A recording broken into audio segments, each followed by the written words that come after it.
3, 2, 1, liftoff. That's one small step for man. Contact with a test 1. Hello, good morning, everybody. Welcome to a really exciting day. First off, happy Apollo 11 anniversary. It is the, 52nd now? 52nd anniversary of two humans walking on the freaking moon. Of course, Neil Armstrong and Buzz Aldrin. I probably didn't have to tell you that.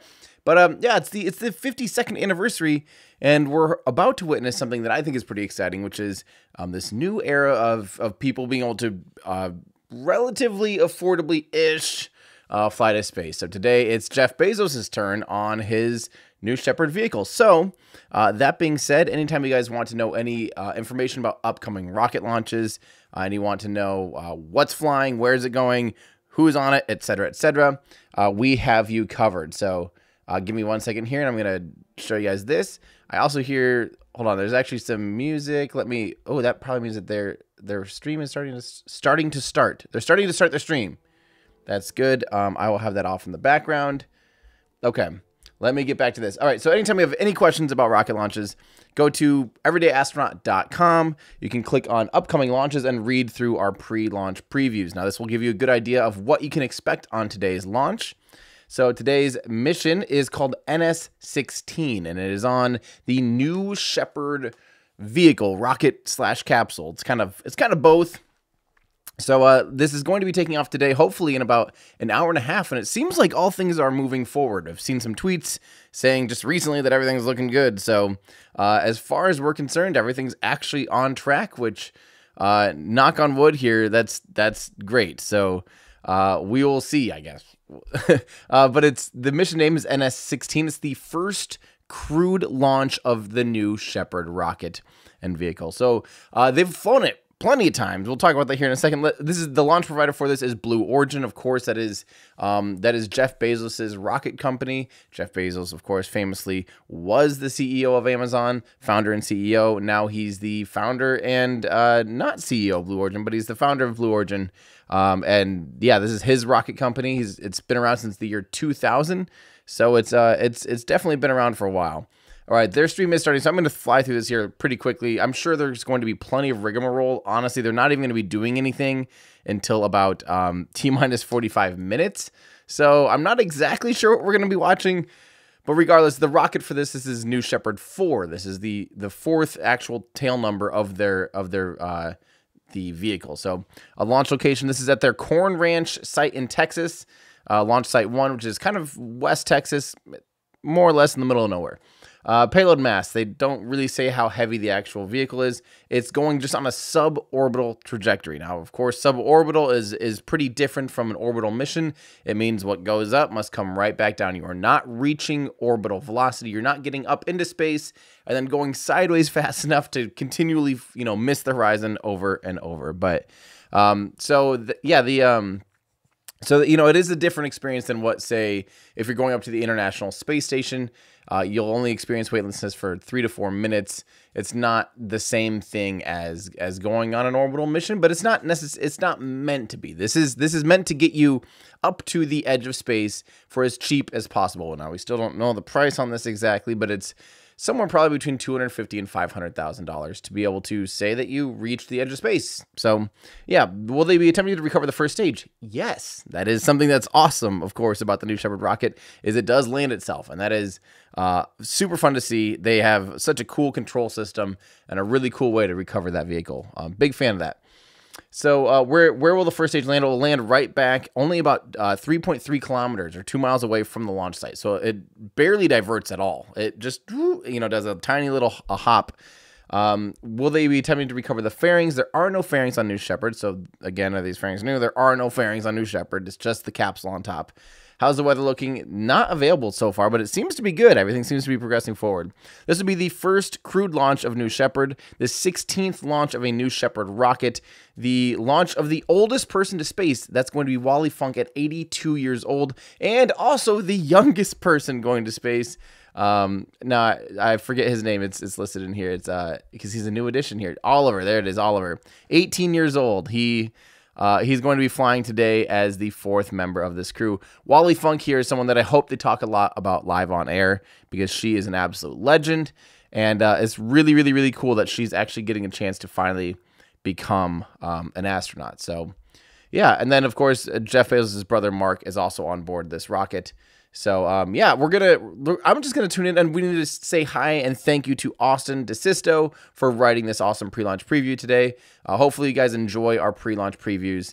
The web crew just does an awesome job of doing that. So, I love the shot of it actually aborting in flight. You can actually see the launch abort motor firing while the booster was still firing too. That was a really, really, really cool thing they did, and they were able to still recover the booster even though a capsule lit on fire on top of it.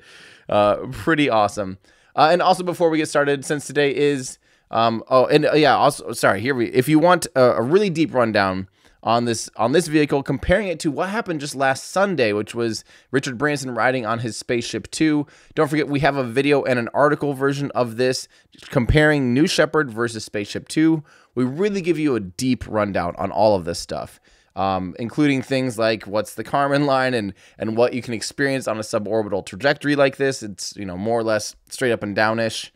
And just comparing each vehicle, all of their hardware, and then compare them side by side so that you guys hopefully have a better understanding of what's going to be happening today, and comparing the scale of these vehicles to an orbital rocket and things like that too. So pretty awesome. So go ahead and read through that at everydayastronaut.com or right here on YouTube. Definitely watch that video after this if you need to, as a good refresher of what exactly happened.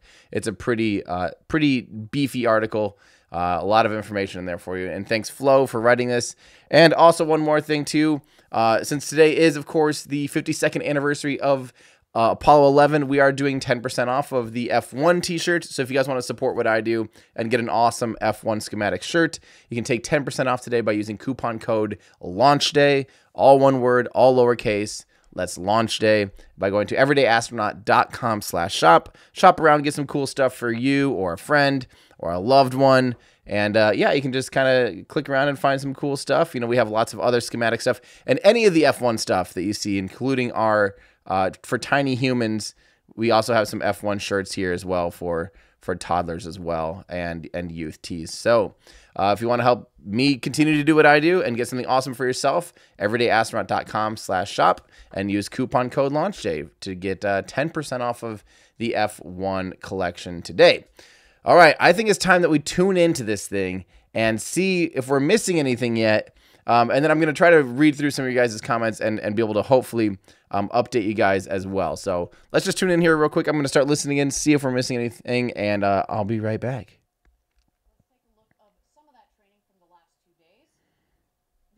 All right. Get you comfortable with the vehicle, get comfortable and familiar with the sights and the sounds, and learn how to maintain a safe mission.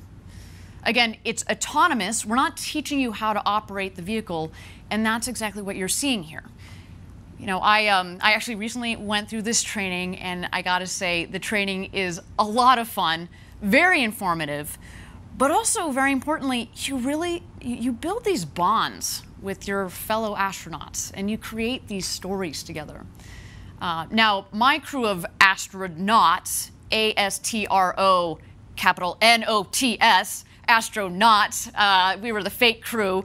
We called ourselves the prequel penguins because we were the last rehearsal crew and we wouldn't be flying. But again, these are the types of stories that you walk away with. And you know, at the end, after that training, I felt prepared to fly. And when I say prepared to fly, I felt confident in my own abilities to participate and enjoy the flight, but also confident in Blue Origin, the team, and most of all, this big, beautiful rocket that we built with safety at its core. It was a great experience and obviously one that I highly recommend, but next time though, I'm not just stopping at the training, I'm getting on top of that rocket. But while we have a moment here, I want to acknowledge the entire Blue Origin team who has made first human flight possible, so many of whom are following along today at watch parties across the country. The biggest one will be at our headquarters in Kent. There they are. It is early. Good morning, guys. They're going nuts already. I love it. I love it. Thank you, Team Blue. You guys are in for an amazing day. Amazing day. I love it. I'm not really a morning person, but you know what? This is a really good excuse to get up. Let me tell you, it's going to be a big day. All right, down here in West Texas, a little earlier today, our astronauts arrived at the Astronaut Training Center. And standing by outside the Astronaut Training Center is our on-the-ground correspondent, Caitlin Dietrich. Good morning, Caitlin. What is the latest? Good morning, Ariane. I'm here in front of the Astronaut Training Center, and I gotta tell you, outside here, it is a beautiful day. It could not be nicer for a rocket launch. I'm looking right at the rocket on the pad here. We're all getting a little emotional and pretty excited. And at about T-minus 2 hours down here in West Texas, the astronauts arrived here. They got out of their truck and they walked into the training center. There was not, Crazy. There was no frowns on any of their faces. Everyone was smiling. The energy was high. Wally Funk was basically skipping into the training center. I think they're going to have a good flight today. And what they're doing inside is just getting suited up in their flight suits. And they're going to do, you know, final kind of mission briefings just to get kind of refresher here in the early morning hours. And then at T-minus 45 minutes, when they get the go to load, they'll walk right out this door, get into this Rivian, and be on their way to space. Thanks, Caitlin. I imagine Wally Funk was more like doing cartwheels into the Astronaut Training Center, and I highly expect her to be doing the same to the Rivian trucks. That woman, her energy is infectious, and she has all the reason to be excited today. As we said, she's been waiting her entire life to get to space. Literally. All right, we're going to be checking in with Caitlin a little bit later for more updates. But right now, let's turn our attention to the rocket. She's right behind me, just a couple of miles north from where I sit. Now, New Shepard is named after Alan Shepard, the first American to go to space in 1951. 61, that is, 50 years ago. And earlier this morning, as you can see here, New Shepard left the barn and traveled to the launch pad to prepare to go to space and back. This time, of course, with astronauts on board, including our very first paying customer, Oliver Damon. Now, back inside the barn there, I should note that we do have a second rocket. And we have had several paying payload customers on previous flights on that rocket. We will continue to fly future payloads on that dedicated rocket for that. The rocket that's over my shoulder here, that rocket will be dedicated to flying astronauts this flight and going forward for many more to come. This day here at Blue Origin is the culmination of years of testing, learning, and safely proving out the system across 15 successful consecutive missions. With that in mind, let's zero in on New Shepard, the importance of safety and redundancy, and how we got to first human flight. Okay, so they already have posted this. Let's take a few minutes here to answer a couple questions because this is an old video even. All right, so let's see. I like this comment here from Marty saying, while this might not be an orbital flight, nor is it the first private space flight, it's still a milestone for Blue Origin. And Blue Origin has shown their approach to space travel is effective, not fast, but effective. I'll say more than that. I think that their approach has been, they clearly have put people's safety first. They have, I don't know if you guys realize, they have flown this vehicle 15 times. 15 times. Like that's insane. That's a lot of flights before putting a human on board. Including with the capsule. You know, now if you look at, SpaceX obviously had flown the Falcon 9 a ton of times before a human got on it, but really they had only flown the actual capsule, the Crew 2 Dragon capsule. They only flew that, or sorry, the Dragon Crew Dragon capsule. There we go. They only flew that, a handful of times before, they had the in-flight abort, they had a pad abort.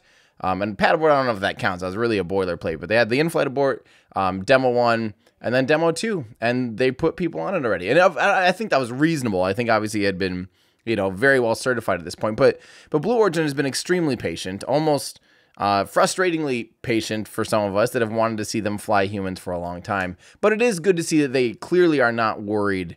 They don't have go fever. They don't have green fever. Is that what green fever, go fever? It's too early for me to know. But it is pretty cool that they are finally flying people and that they've trust their system enough to put their the founder and put the richest person in the world on board this vehicle for their first time. I think that says something. So yeah, let's see if we'll see what they say, because I do want to hear a few more things. From our top engineers, like the architect of New Shepard, Gary Lai, who's joined me here at the desk. Gary's been at Blue Origin for over 15 years and is part of the amazing team that built New Shepard. Gary, welcome. How's it going? How's your day? Anything going on? You got anything on your schedule? Yeah, I'm a little busy. Oh, okay. Okay, fair enough. Why don't we launch a rocket? What do you say? All right, let's do it.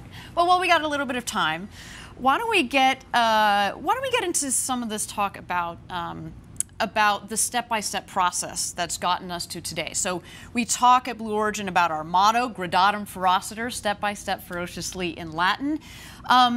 Talk to us about NS-14 and NS-15, the two prior flights with this same rocket. What happened, and why did we finally come to the conclusion it's time to put people on board? So, Ariane, the last two flights, NS-14 and NS-15, you could think of as full dress rehearsals for what we're about to do today. We used the same hardware, the same software, and even the same operational procedures as we're going to use today. Really, the only difference in today's launch is that rather than the astronauts getting out of the capsule at the last minute, they are going to stay on and they're going to enjoy the ride to space. So after those launches, we looked at all the data. We made sure that that hardware, that software, those procedures fulfilled all our requirements. We didn't need to change, and we came to the assessment that yes, we are ready. Fantastic. Now, again, you've been here for now 17 years, I think it is. You've been here since the beginning of the program. The original blueprints, the requirement building, all of that. Talk to me about how you guys approach safety and the safety philosophy that you took as you developed and tested and now are flying this rocket? So we believe this vehicle is very safe, and is not just the record of flight tests, 15 consecutive successful flight tests. If it was just that, we wouldn't be able to prove it. The reason we know it's safe is because we have done so much more testing on the vehicle and the components on the ground in much more stressing conditions. Really, what the flight tests tell us is what does the vehicle and its components have to, what are the normal conditions? And then on the ground, we test well beyond those conditions, really until we break it. So when we say it's safe, it's because we know it can take much more than it's going to ever experience in flight. Really, the flight is kind of easy on the vehicle. Fantastic. I want to turn our attention for just a moment to the next vehicles in our fleet of programs that we've got going on at Blue Origin, New Glenn and Blue Moon. New Shepard really is is built into the DNA of those programs as well. We don't just stop with New Shepard. We're going orbital, we're going to the moon, we're going to beyond. Why don't you talk about how New Shepard supports those other programs? So New Shepard is just a part of the entire story of Blue Origin. Really, if you set out just to make a space tourism suborbital vehicle, you would not have built New Shepard. It would be overly complicated. We selected the architecture of New Shepard so that we could build a vehicle and technologies that would allow us to gain practice and develop those technologies for those other vehicles. For example, vertical powered landing. It's a very complicated way to land a vehicle, but it is very scalable. And if you are going to a place like the moon, you're going to have to do it. You can't land on the moon with wings. Deep throttling engines, you need that to land on other planets, and then also liquid oxygen and liquid hydrogen propellants. They're very high performing, the highest performing propellants they are, and you can also extract them from lunar water. So again, New Shepard, very important part of everything that we're doing here at Blue Origin.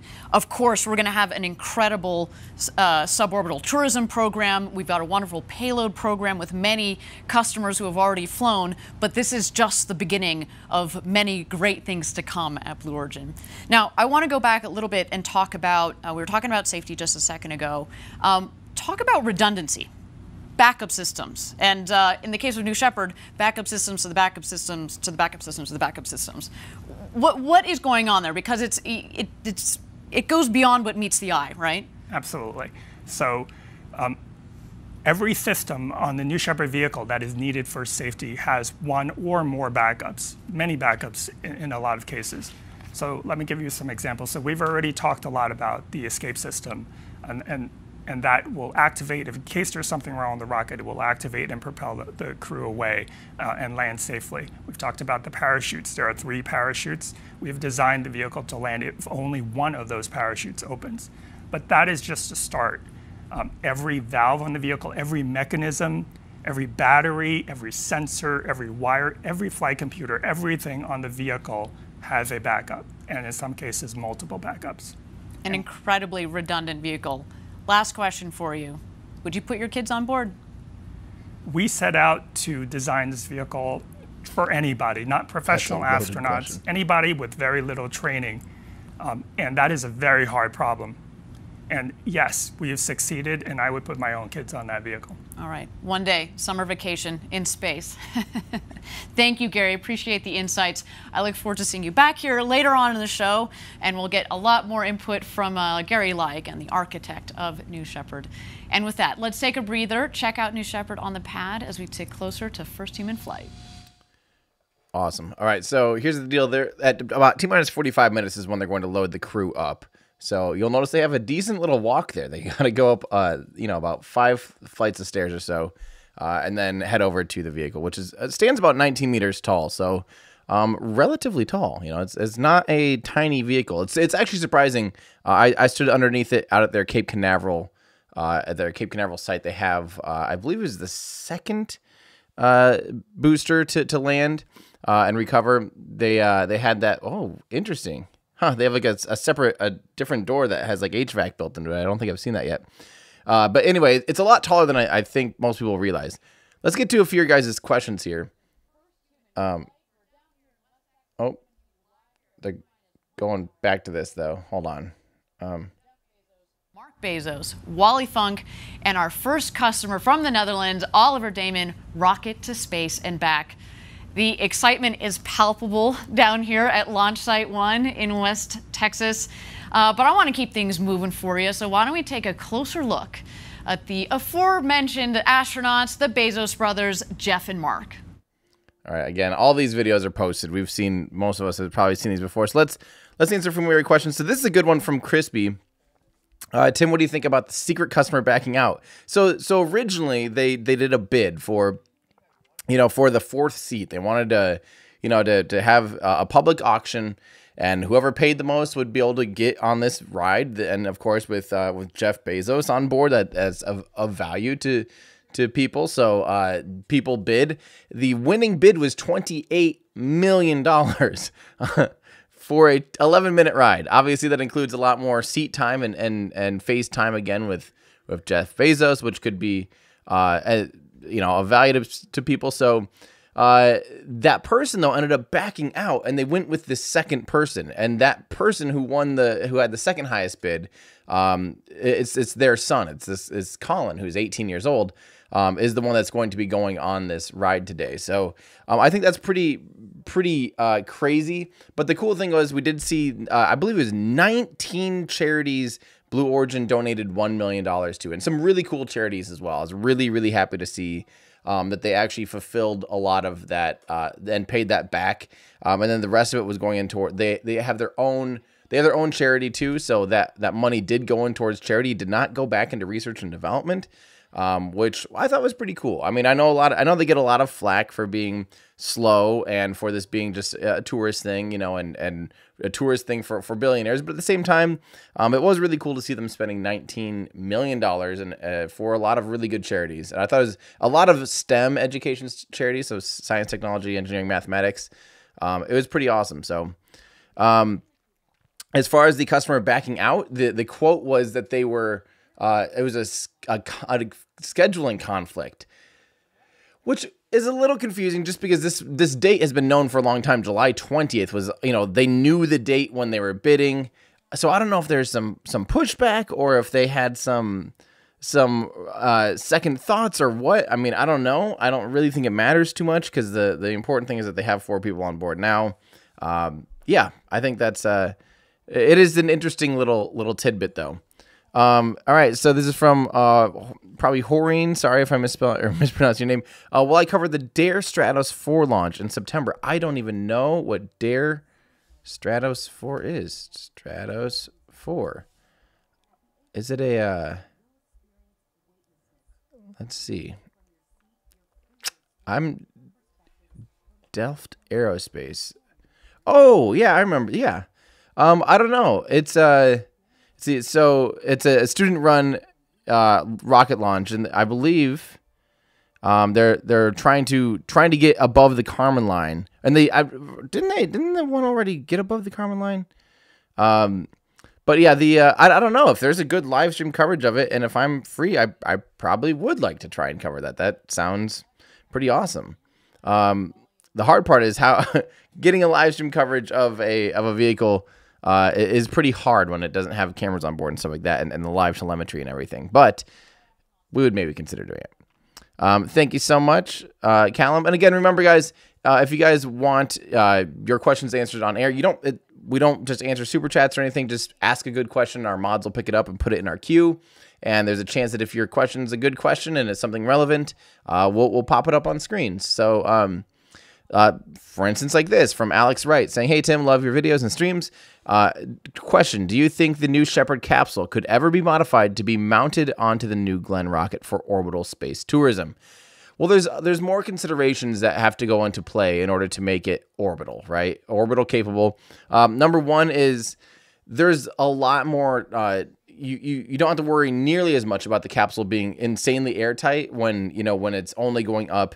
And it's only going to be experiencing near vacuum or, vacuum environment for a couple minutes, 4 to 5 to 6 minutes, as opposed to, an orbital vehicle will weeks, weeks and weeks.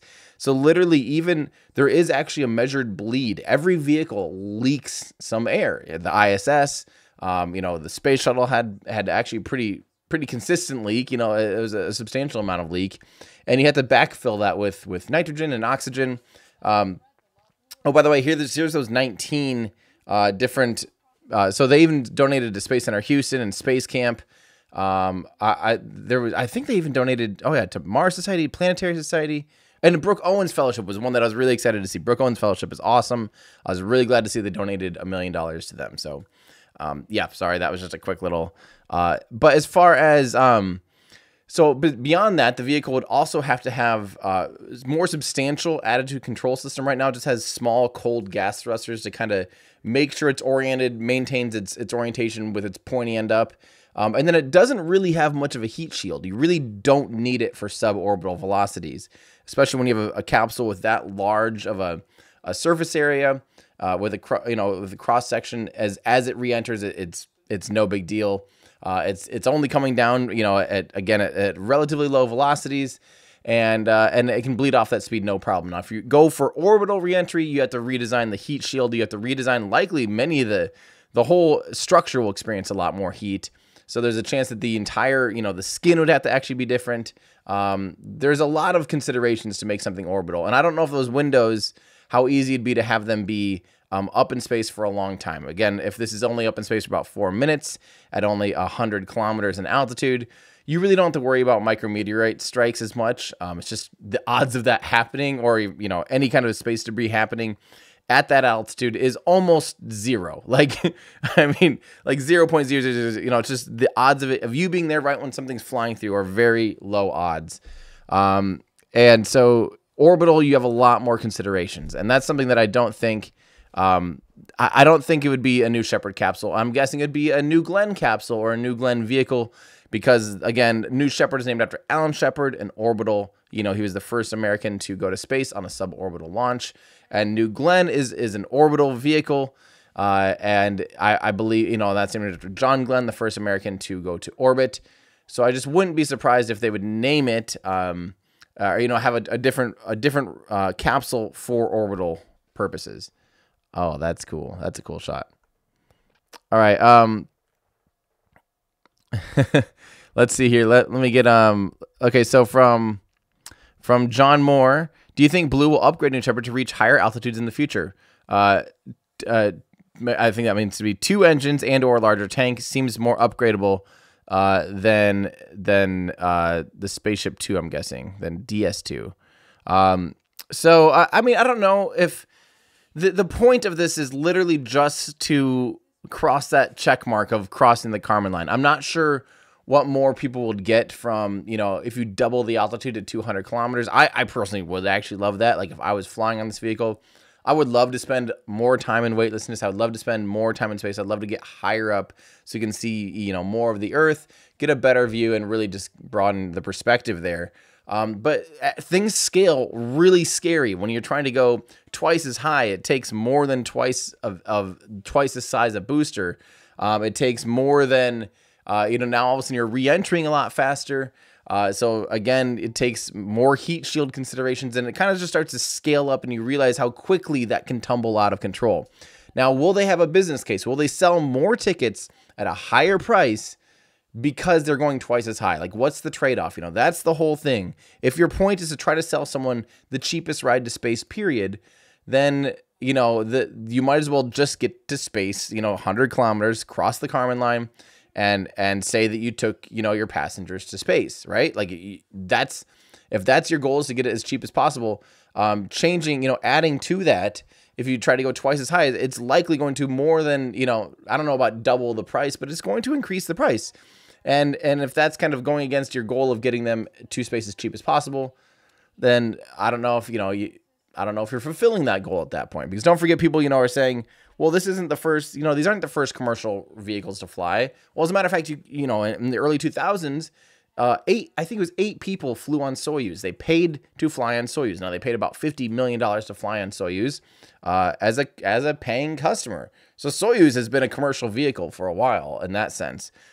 Crew Dragon also has the ability to fly private passengers, as we're about to see here for Inspiration 4. But now here's the, but if you keep, extrapolating this out, you know, yes, those are $50 million launches. You'd have to pay $50 million now. Of course, dollar per minute, it might be a much better deal as far as your time in space.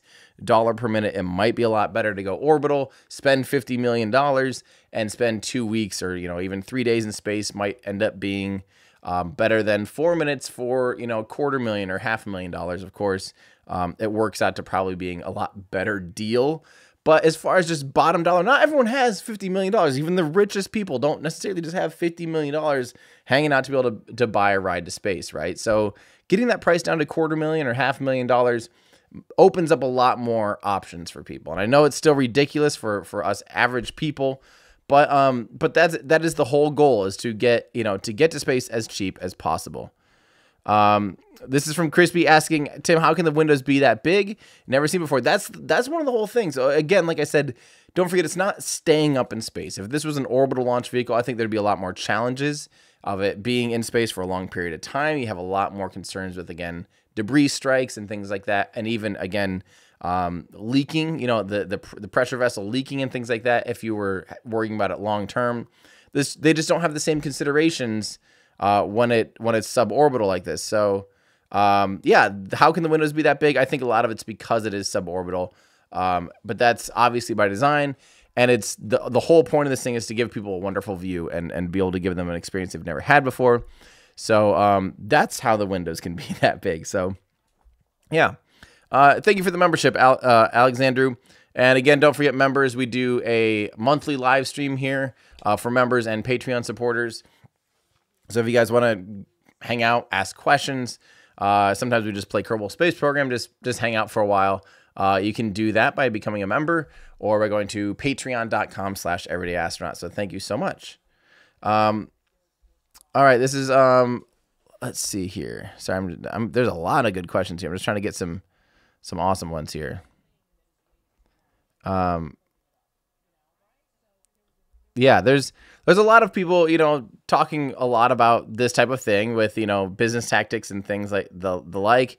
But I agree that, see, for me personally, I know, yes, this is maybe just a joyride of sorts, but think about how many things got put into place because of the main goal of trying to sell the cheapest rides to space.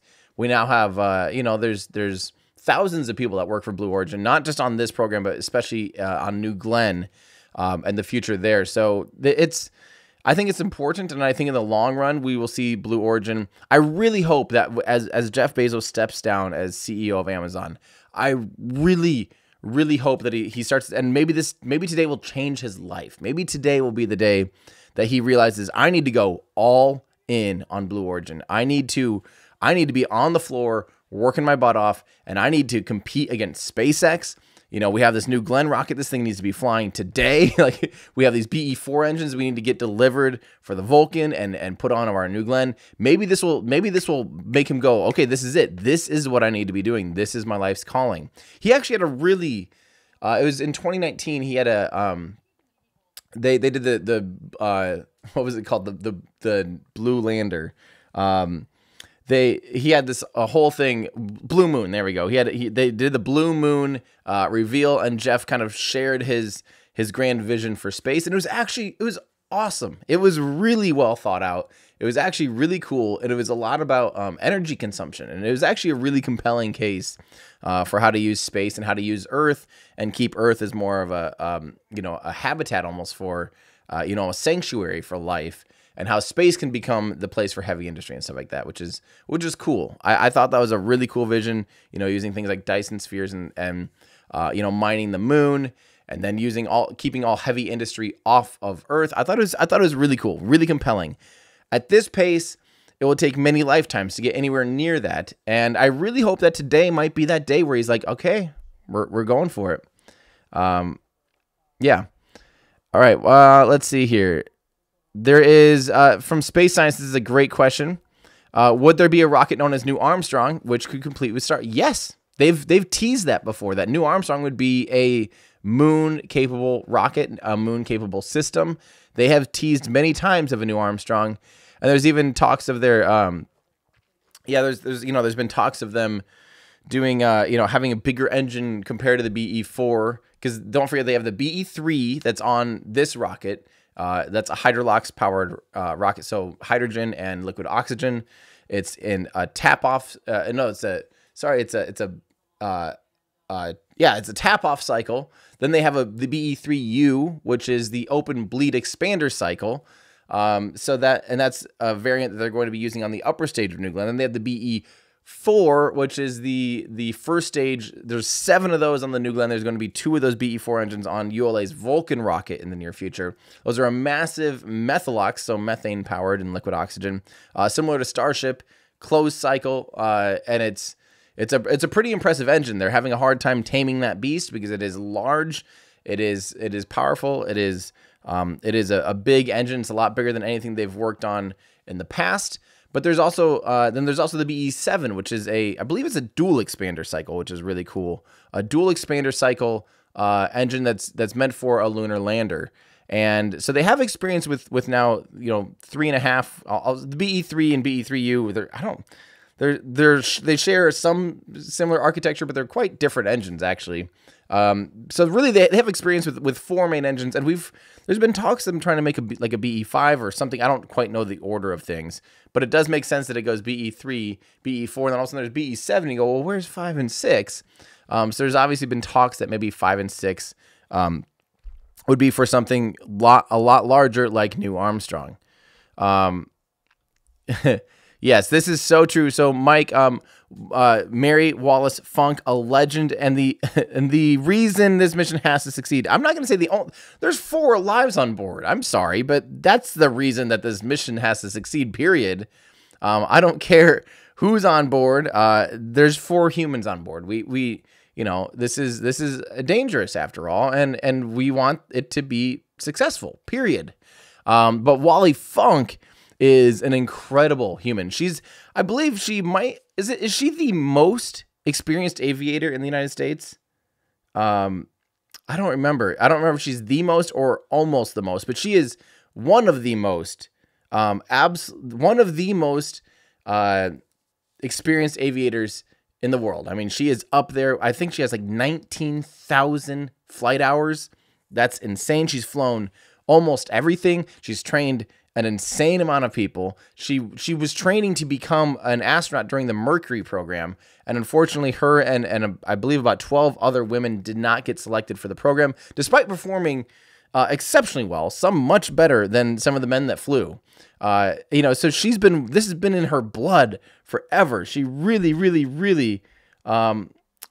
wants to fly. So this is her dream come true, and seeing her be able to fly today is going to be absolutely amazing.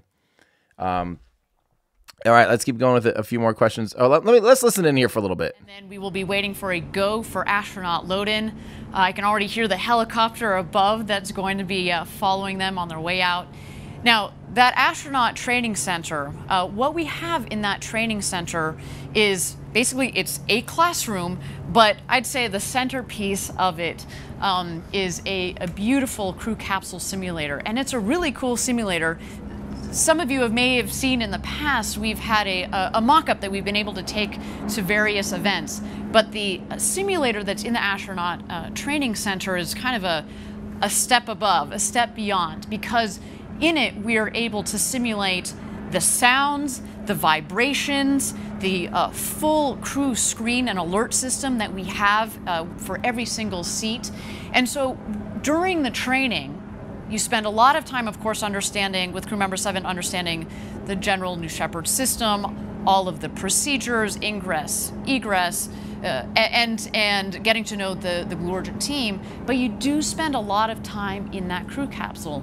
And as mentioned, we go through these simulations of the flights and of all sorts of different scenarios so that our astronauts feel comfortable, as we said, so they can sit back and kind of enjoy the ride.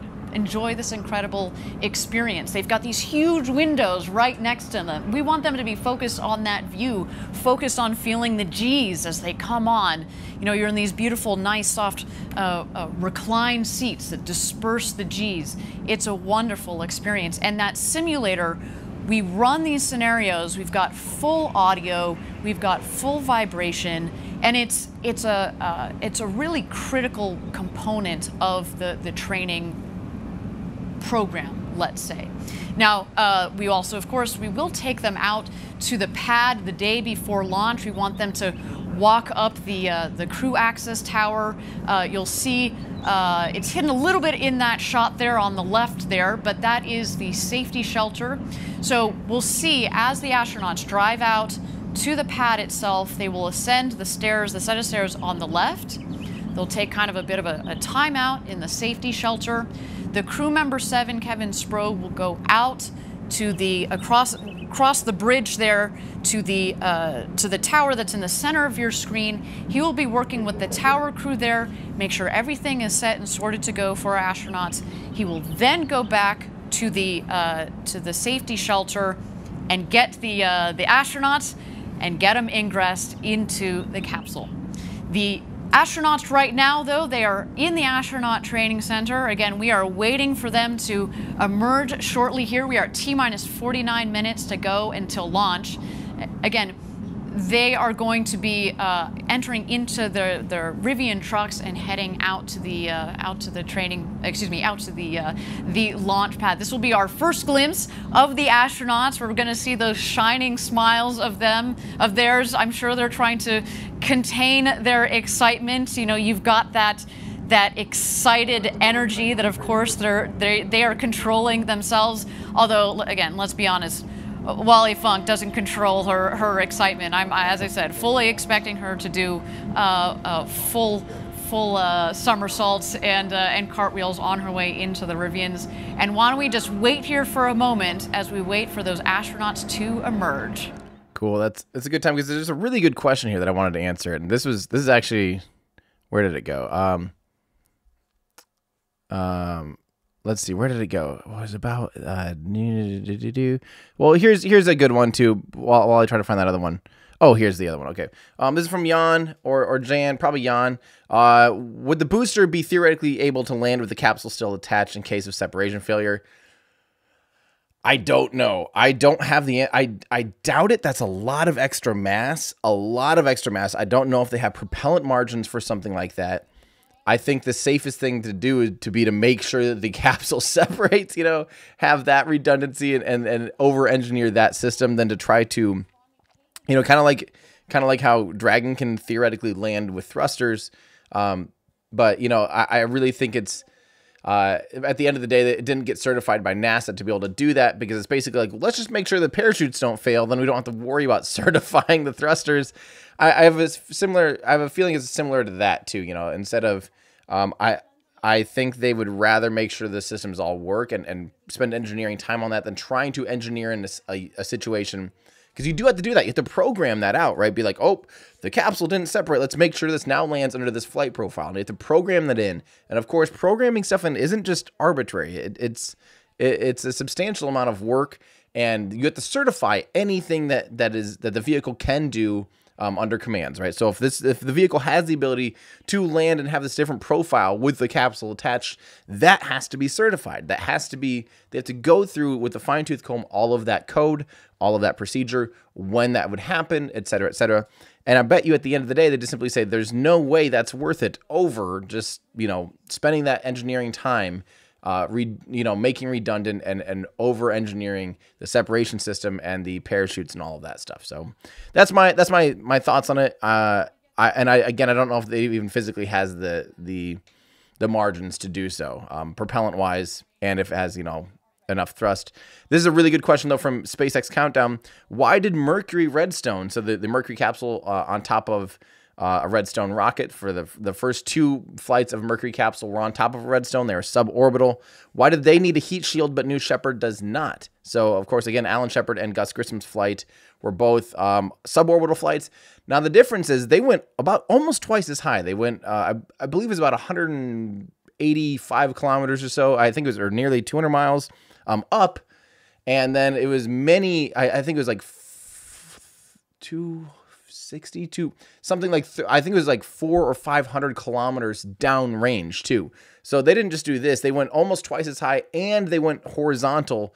They had a lot of horizontal velocity. So their velocity was probably 3 or 4 times greater than this. The peak velocity in reentry was probably 3 or 4 times greater than what the new Shepard capsule experiences. And of course, those of you that have watched some of my videos know that the heat experience from the vehicle on reentry doesn't scale linearly. It doesn't go, if you go twice as fast, you get twice as much heat. No, and it's not even squared. It's not if you go twice as fast, you experience 4 times more heat. It goes up by the cube. The heat experienced by the vehicle goes up by the cube of velocity. So if you go twice as fast, the vehicle experiences almost 8 times more heat. So yeah, that's nasty. So if it's going 4 times faster, it actually experiences 64 times more heat. And then of course you need to start using things like a heat shield. So that can help explain why the why there would have been a heat shield for New Shepard. So we don't really need to talk too much about this here, Topster, but I assume you are genuinely curious. Space tragedies. Oh, they are in a hold. We better holding. Let me update this. Did it update? Pew. All right, there we go. So they're in a little bit of a hold. This is kind of normal. It sounds like they're probably just making sure the astronauts are all ready. But yeah, as far as, space tragedies, I don't know. I don't think you plan for that. I don't think there's a contingency plan for what happens. You're better, again, spending your efforts making sure that doesn't happen than to spend time if there were. I'm sure there's EMTs on standby and things like that. Just, for any off-nominal situation. I think that's the best you can do, though, is just be prepared with a fire crew, fire rescue crew, and with EMTs to be able to be prepared to, if something were to go wrong with during any portion of the flight, to be able to safely recover the crew as quickly as possible. Let's see. This is a good question, Mr. Magnetar. Now so many companies are developing rockets. Does it make sense for so many companies to do it? And also, what do you think in future space companies can make money? I agree. I think there's, frankly, too many rocket companies right now. Oh, here we go. Minutes, and here the astronauts come.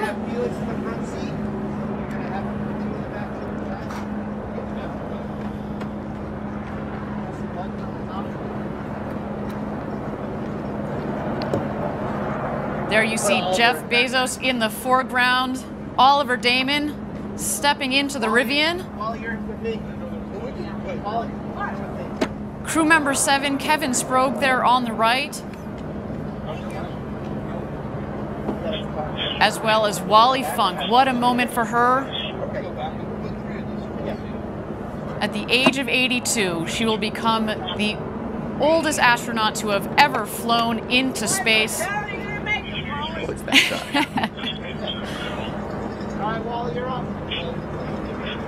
And there she is, loading into the Rivian. Wally was part of the Mercury 13 program back in the 1960s. The program to train women to go to space that ultimately was canceled. But now it is her moment. Today is an incredible day for her. I think we should point out, for those of you unfamiliar with Rivian, it is a new EV company that has, for now, the R1S and R1T fully electric vehicles. They are partially owned by Amazon, or Amazon, I think, put a $1 billion or $3 billion or something investment into them. And they should be delivering vehicles this year. I'm excited about their lineup. I think they have really good-looking vehicles with impressive performance. But it's interesting to see one in the wild here. From mission control to get a go for astronaut load out to the pad. That's when the Rivian will start heading out towards the pad. They're actually going to pass right behind me here. I'm certainly going to give them a wave. They then will pass mission control, get some last-minute love from our team there, as well as their families. Yeah, and a reminder here, the H. Oh, there we go. They are done with the H. I'm gonna have to try to fix the countdown timer. What a moment. You can probably hear our team already losing it down here. We are super excited. And there they are. High fives from everybody. What an incredible moment. They're coming over here just behind my right shoulder.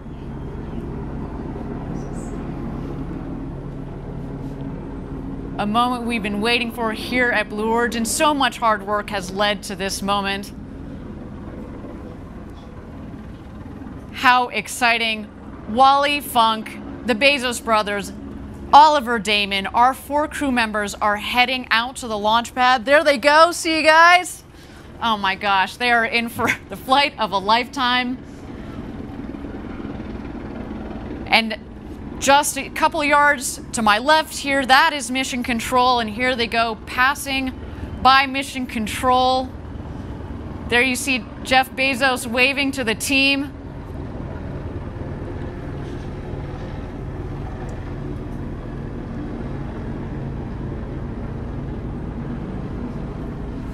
And they're going to hang a left there as they head down the road to space. Now, while we watch them travel down that road to space, they've got just a couple of moments.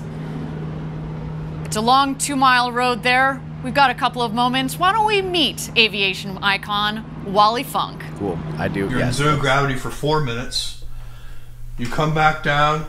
We land gently on the desert surface. We open the hatch and you step outside.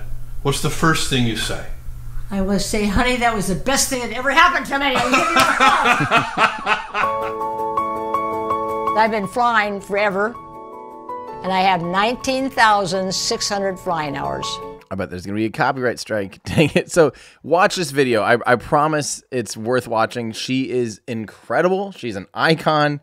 Again, I believe she is one of the most experienced pilots on this planet. And yeah, 82 years old, you wouldn't, I'm so excited to see her fly. This has to just be an awesome, awesome day for her. So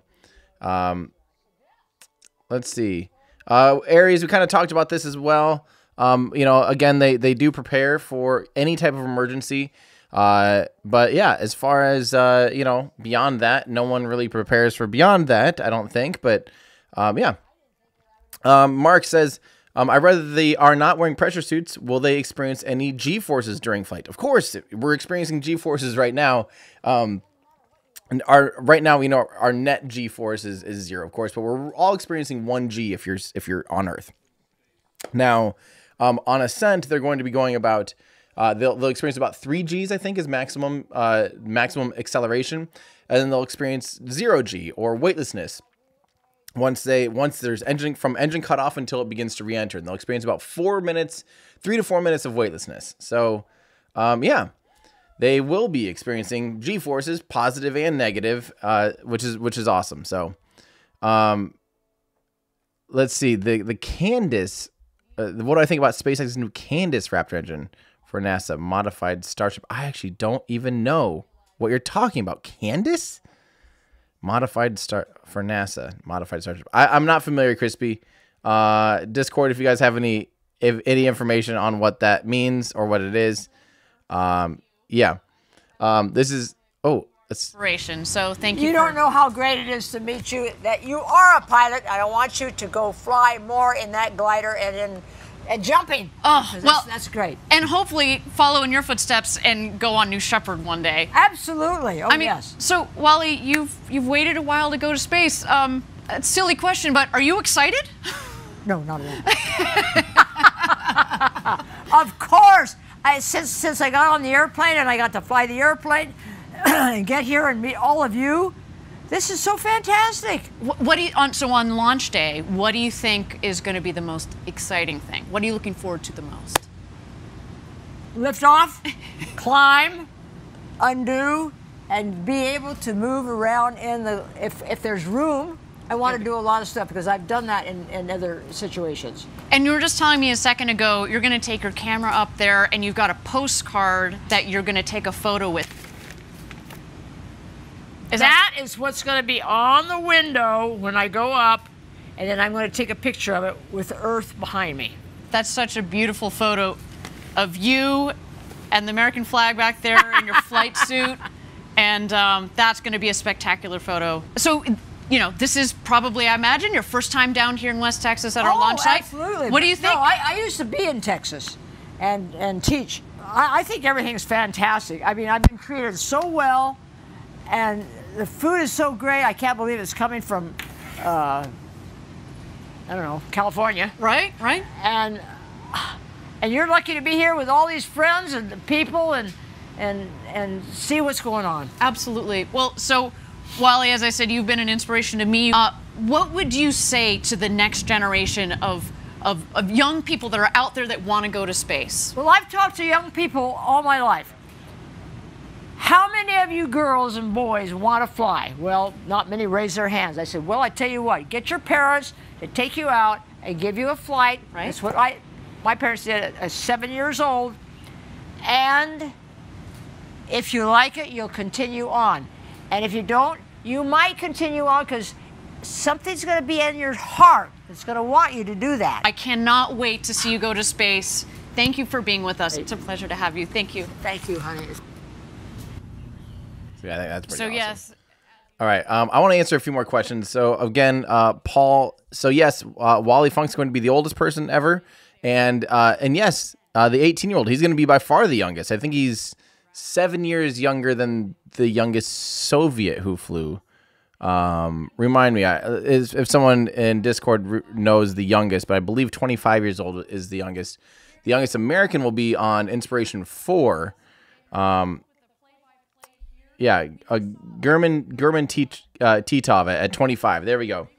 Yep. So 25 years old is the previous youngest person. So he will be at 18 years old. He'll be by far the youngest person. Let's see here. Barry. Can I point out some of the safety systems used in this flight? Yes, I can. And also, same type of question here as well, coming from Ethan, who is 8 years old, saying, "My dad always lets me watch your shows when there are some. My dad is next to me. How does the escape system work?" So this is a great question. There is a very redundant safety system on board here. So that's one of the things that I really like about New Shepard. Look, you can get a sense of scale here too, by the way. Look at how, that is not a small rocket, you know.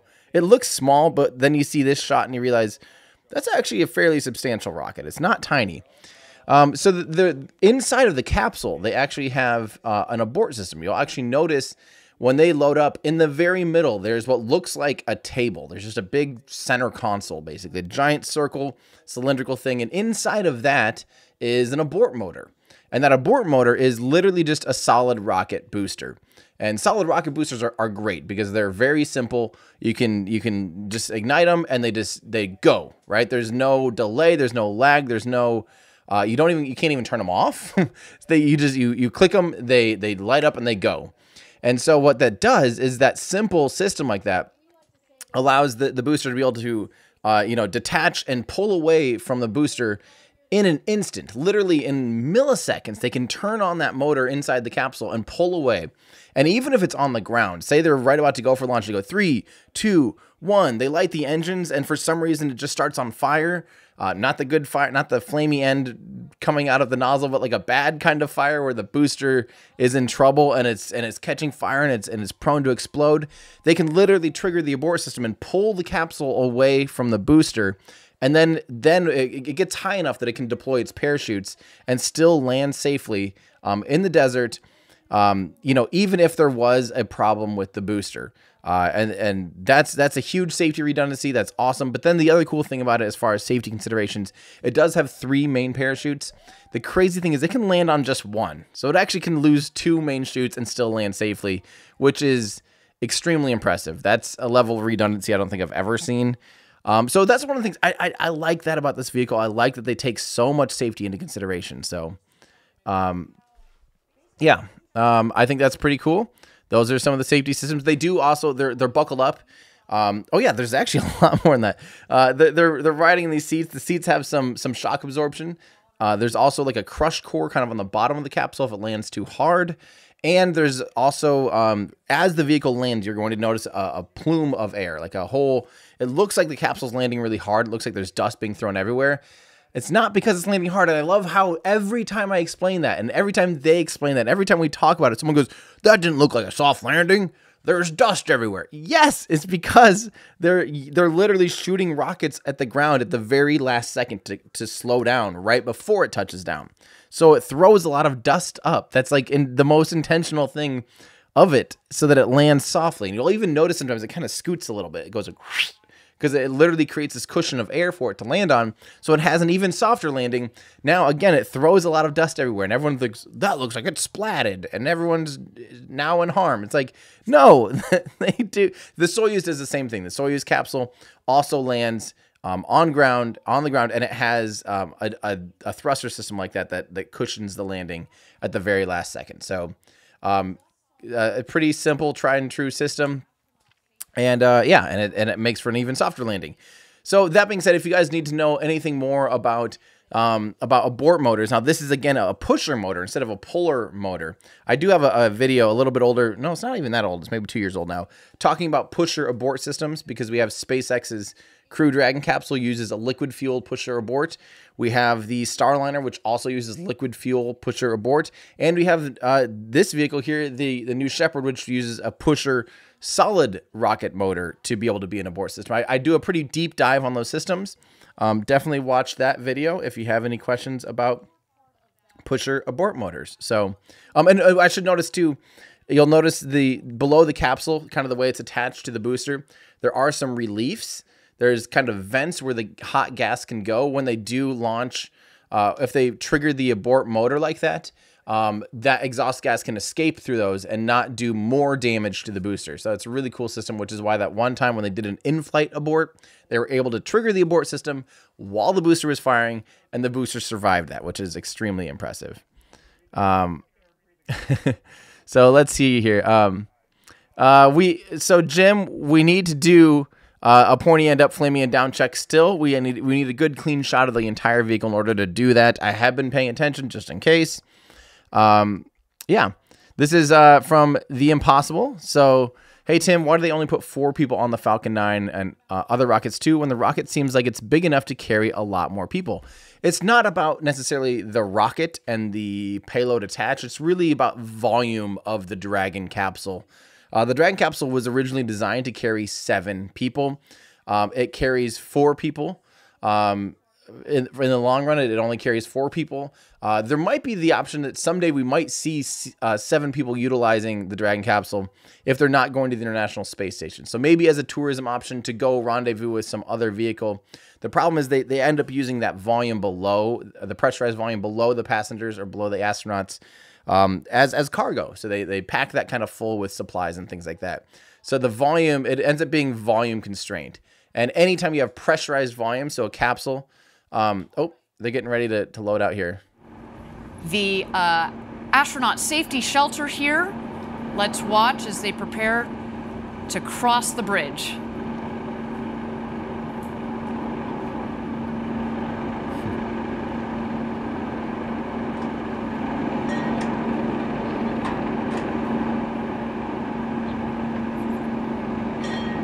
I wonder if they're nervous right now. What honestly. A moment. Jeff Bezos. Mark Bezos. Wally Funk. And Oliver Damon. Ring the ceremonial bell. Making some noise on their way to get into the crew capsule. Kevin, the crew member 7 that you see there in the black suit, he is now going to help them ingress, get into the capsule, get situated in their seats, and of course help them get buckled into their harnesses and go through any final safety checks before closing the hatch.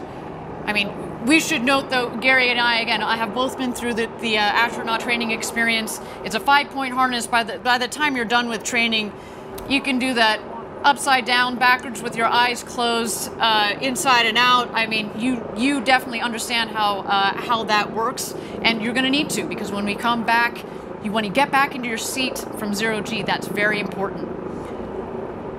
I do want to point out, you'll notice there's big white sunshades on there too. Hang on, I realize that I'm very much blocking half the view here right now with the two of them on there. But there's big white sunshades, and that's literally to keep it so, you know, these big windows would act like a greenhouse. Because there's such large windows, they do that just to keep the environment a lot cooler on board the vehicle. They just literally have simple shades there to make sure it's nice and cool. Now you'll notice that the hatch right now, that's not the actual hatch. It's literally just there's a separate hatch that actually closes up and seals. But what you saw there, that's part of the HVAC system. That's part of the environmental control as well.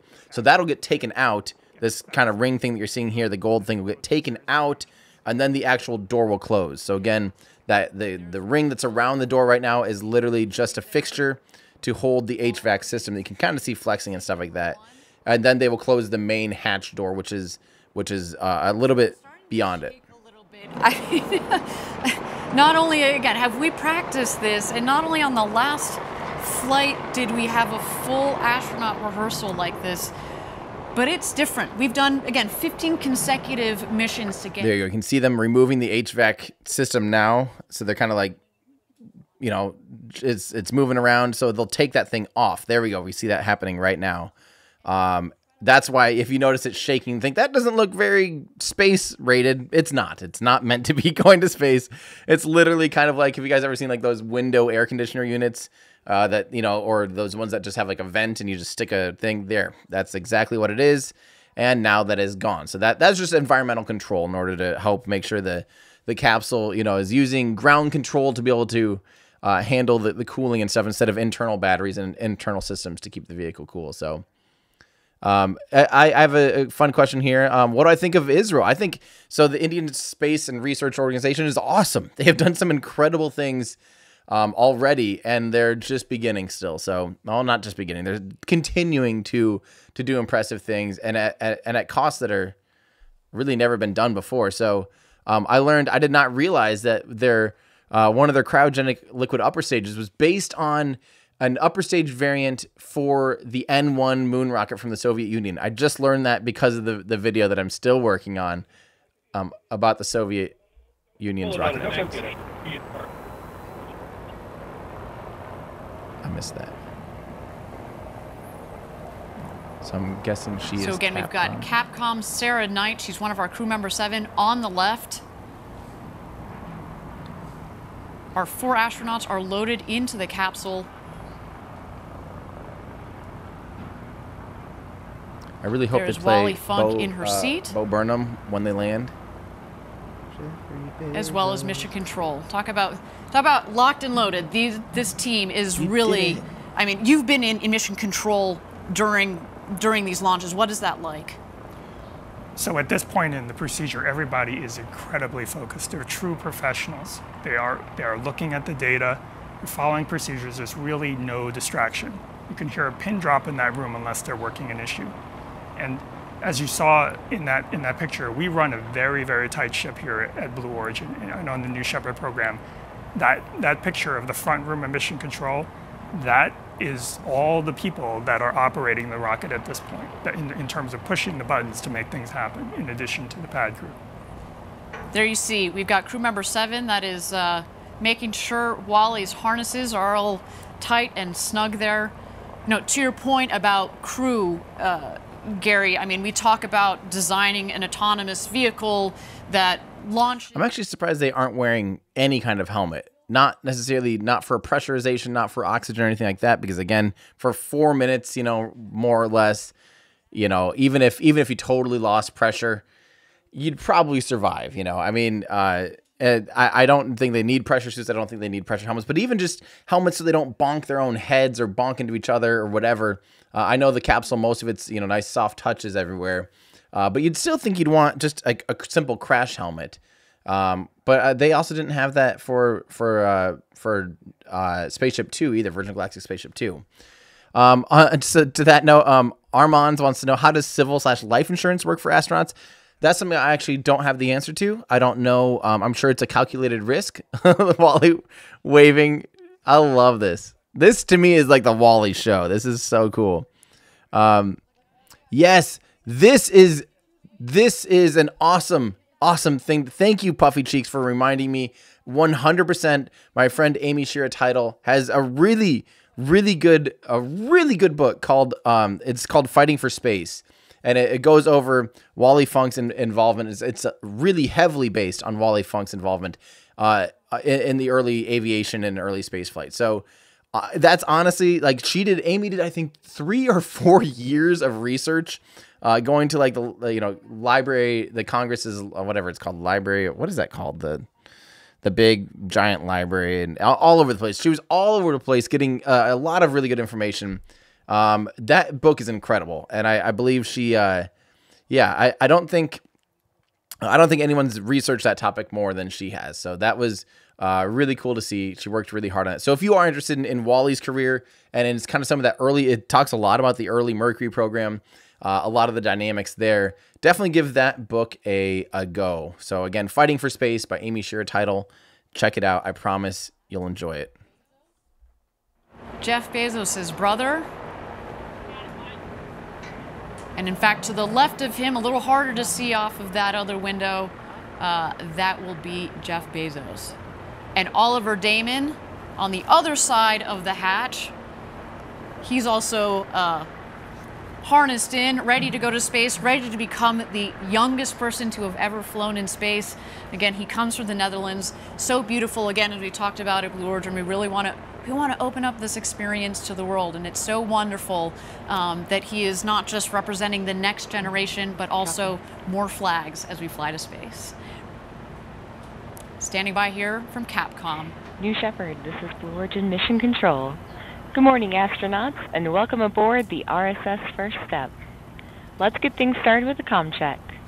Astronaut Oliver, how do you read? Blue Control, astronaut Oliver, loud and clear. Copy. Astronaut Wally, how do you read me? Wally, push the button and answer.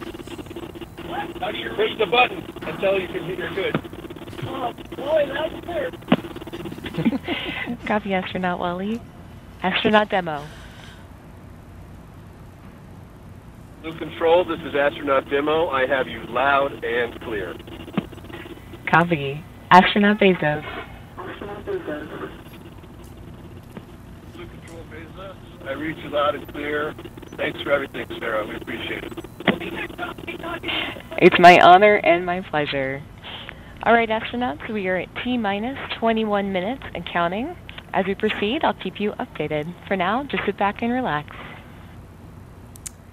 Fantastic, and there you heard it. All 4 astronauts are ready to go to space. They just had a quick comms check with Sarah Knight on Capcom, one of our crew member 7 there. You heard all 4 astronauts are jazzed. You know, Wally there was, I'm sure she's a bit distracted again. We've said this before. She has waited over 60 years from the days that she was part of the Mercury 13 program to go to space. That program to get women into space was canceled. But you know what? She is canceled no more, everybody. She is going to space. Such an honor to be able to help her realize this dream of going to space after so long. What a So I wanted to answer a few more questions. How many crewed flights are there going to be? That's a great question, Brandon. As many as there's demand for, right? This is a private commercial space flight, you know. As long as they have seats to sell and as long as there are people buying those seats, that's how many launches there will be. I don't have a number on that, and yeah, I'm not sure, honestly. So this is from Nenox. Hi, Tim. How is the video about Soviet/Russian engines coming along? Keep up the good work. It's coming. I've done 10 read-throughs now, and I found a problem actually in the very first bit of history that I have. I'm stuck trying to really figure out the Lilliput, the KS-50, how that ties into the RD-110, which was canceled, and then how that gets into the ED-140. They were kind of, the Soviets were at the time working on some old designs that originally from Germany, that was part of this injector face, and they changed the injector from what was kind of like a cup. The old A4 engine that powered the V2 missile was like this basket head chamber with 18 different cups attached to it, and each of those cups were their own injector. Now they started playing around with different injector faces, more like a shower head injector like we see on most rocket engines today. They started playing around with that for basically some kind of experimental design known as the Lilliput, a KS-50. And then they took that and they started scaling that up into what was supposed to be a 100-ton or almost 1,200 kilonewton thrust engine for the RD-110, which is to power an R3 rocket that never flew. But then they used those injectors and scaled it up into the ED-140, and I'm still really confused about that exact relationship and timeline. I'm really trying to figure out how exact, because there's a lot of conflicting information. So I'm looking at there's this one study that I really do rely on a lot, but it's really confusing. I think it's translated a few times and it's not the most coherent read. So I'm really trying to figure out exactly the relationship between, because that's the important stuff right there. That engine, the KS-50 / what turned into the ED-140, is really the heart and the basis of almost every Soviet era rocket engine to date. So getting that history right is I think one of the most vital things, because that also for me goes into my family tree. We're making this whole family tree of all engines that came from the Soviet Union. Now the hard part is it has to be right. It has to be right before I shoot it, because if we try and start animating this whole thing and then realize halfway through animating that we did something wrong, it's going to be a nightmare to fix. Like that will normally with a video, if I say something wrong and it's like, oh, I'll just voice over, no big deal, and we'll just tweak it in After Effects, no big deal. If I make a mistake in the order of this and make a mistake in how it's animated, and we realize later on, it's going to be an actual nightmare. So in order to save Andrew and I some sleepless nights, and I'm trying, this one has to be done right before I shoot it, which is normally, I normally want to be rightish, but I really got to be right on this one. So hopefully I'll be shooting it soon. I've spent the last week basically, honestly, working on that. Just really trying to nail that down definitively. So I've been talking to a couple people as well. So we'll see. We're getting close. We're getting really close. And I can't wait because that video is going to be awesome. But again, it needs to be right. This is a great question from Un Thomas. What are the environmental impacts? Now, remember, I do have a video comparing this to Virgin Galactic Spaceship 2, and we do touch on the environmental impacts a little bit. I also have a video about how much do rockets pollute. Those of you that have watched that video know that this rocket runs on hydrolox, so it's hydrogen and oxygen, liquid hydrogen, liquid oxygen, and the byproduct of this rocket is water vapor. Literally water vapor, because that's what happens when you combine oxygen and hydrogen and oxygen, you get water vapor. So that is what environmental impact it has. It's spewing out hot steam into the atmosphere, basically. Now that does have an impact actually in upper level environments. It's not as friendly for actually water vapor is a greenhouse gas, believe it or not. It can trap a lot of heat. But that being said, No, Jeff and Mark, I have a special message from you from your sister Christina. Steve and I are so excited for this monumental launch. Jeff, this is something you've dreamed of your whole life, and your passion for space is infectious. Mark, you're the best champion when it comes to encouraging us in our adventures. As you buckle in, I'm reminded of when Jeff was Captain Kirk, Mark, you were Sulu, and I took the role of Lieutenant Uhura. We would battle Klingons while firing torpedoes, all the while dodging in and out of traffic and praying that we make it to our destination safely. Mark, be prepared to fire those torpedoes if ordered to do so. Now hurry up and get your asses back down here so I can give you a huge hug. We love you, and Godspeed, New Shepard. That's cool. And there it is. Beautiful message from Christina. There is our Kent headquarters going nuts as they should. A big day for our whole Blue Origin team. It's early out there on the West Coast, but they wouldn't miss it for the world. Look at them. So amazing. Again, what a day for the entire Blue Origin team. for these crew members that are on board. They are on a brief hold here, so I'm going to update our clock as well. We want to stay on track with them. So those holds are planning. They're kind of planned-ish. So that could be any number of things, but Our first, very, very first paying customer, and soon to be the youngest person to travel to space at 18. Let's see Oliver. So, sorry, music. We'll have to watch this later. So, as far as the environmental impact, so this rocket, again, it is water vapor. Water vapor is actually considered it can be a greenhouse gas, but it's a very, very small amount it's minimal. The environmental impact is minimal. I'll bet you everyone flying to this rocket launch has a lot more, a lot worse environmental impact than the flight itself. That is to say, that's just a part of life. Yeah. So, pretty cool. By the way, it's pretty cool that an 18-year-old is going to be flying. So that's awesome. I'm pretty jealous. That's pretty awesome. This is from Alpha. Do I think there will be crewed flights from more countries in the future regarding space tourism as well? Much love from New Zealand. Well, thank you. Yeah, I would expect. I think we'll see how this goes. I think there's only so many wealthy enough people to be able to afford, to be able to actually afford a flight at $250,000. I think that price needs to get down to, $5,000 or something. It needs to come down by more than an order of magnitude. At least maybe 2 orders of magnitude, like $2,500, before I think it's really a commercial success amongst average people. I think if you wanted to go to space and see this view and do this and you've dreamt of that your whole life, I think, the average person could probably save up 10 grand, think about how much people pay for, skydiving or bungee jumping. This is obviously a more involved, more extreme version of that. I think it would have to come down by at least an order of magnitude. So if there is healthy competition trying to get that cost down, maybe we will see more and more, crewed options from other companies in the future. But meanwhile, are they opening the hatch? No, they are not. Okay, good. Double checking that the hatch is closed. That's probably not a bad idea. Yeah. This is from BKG Studios. If SpaceX wanted to, could they basically do the exact same thing as New Shepard without any other engineering within a week from today? No, absolutely not. No.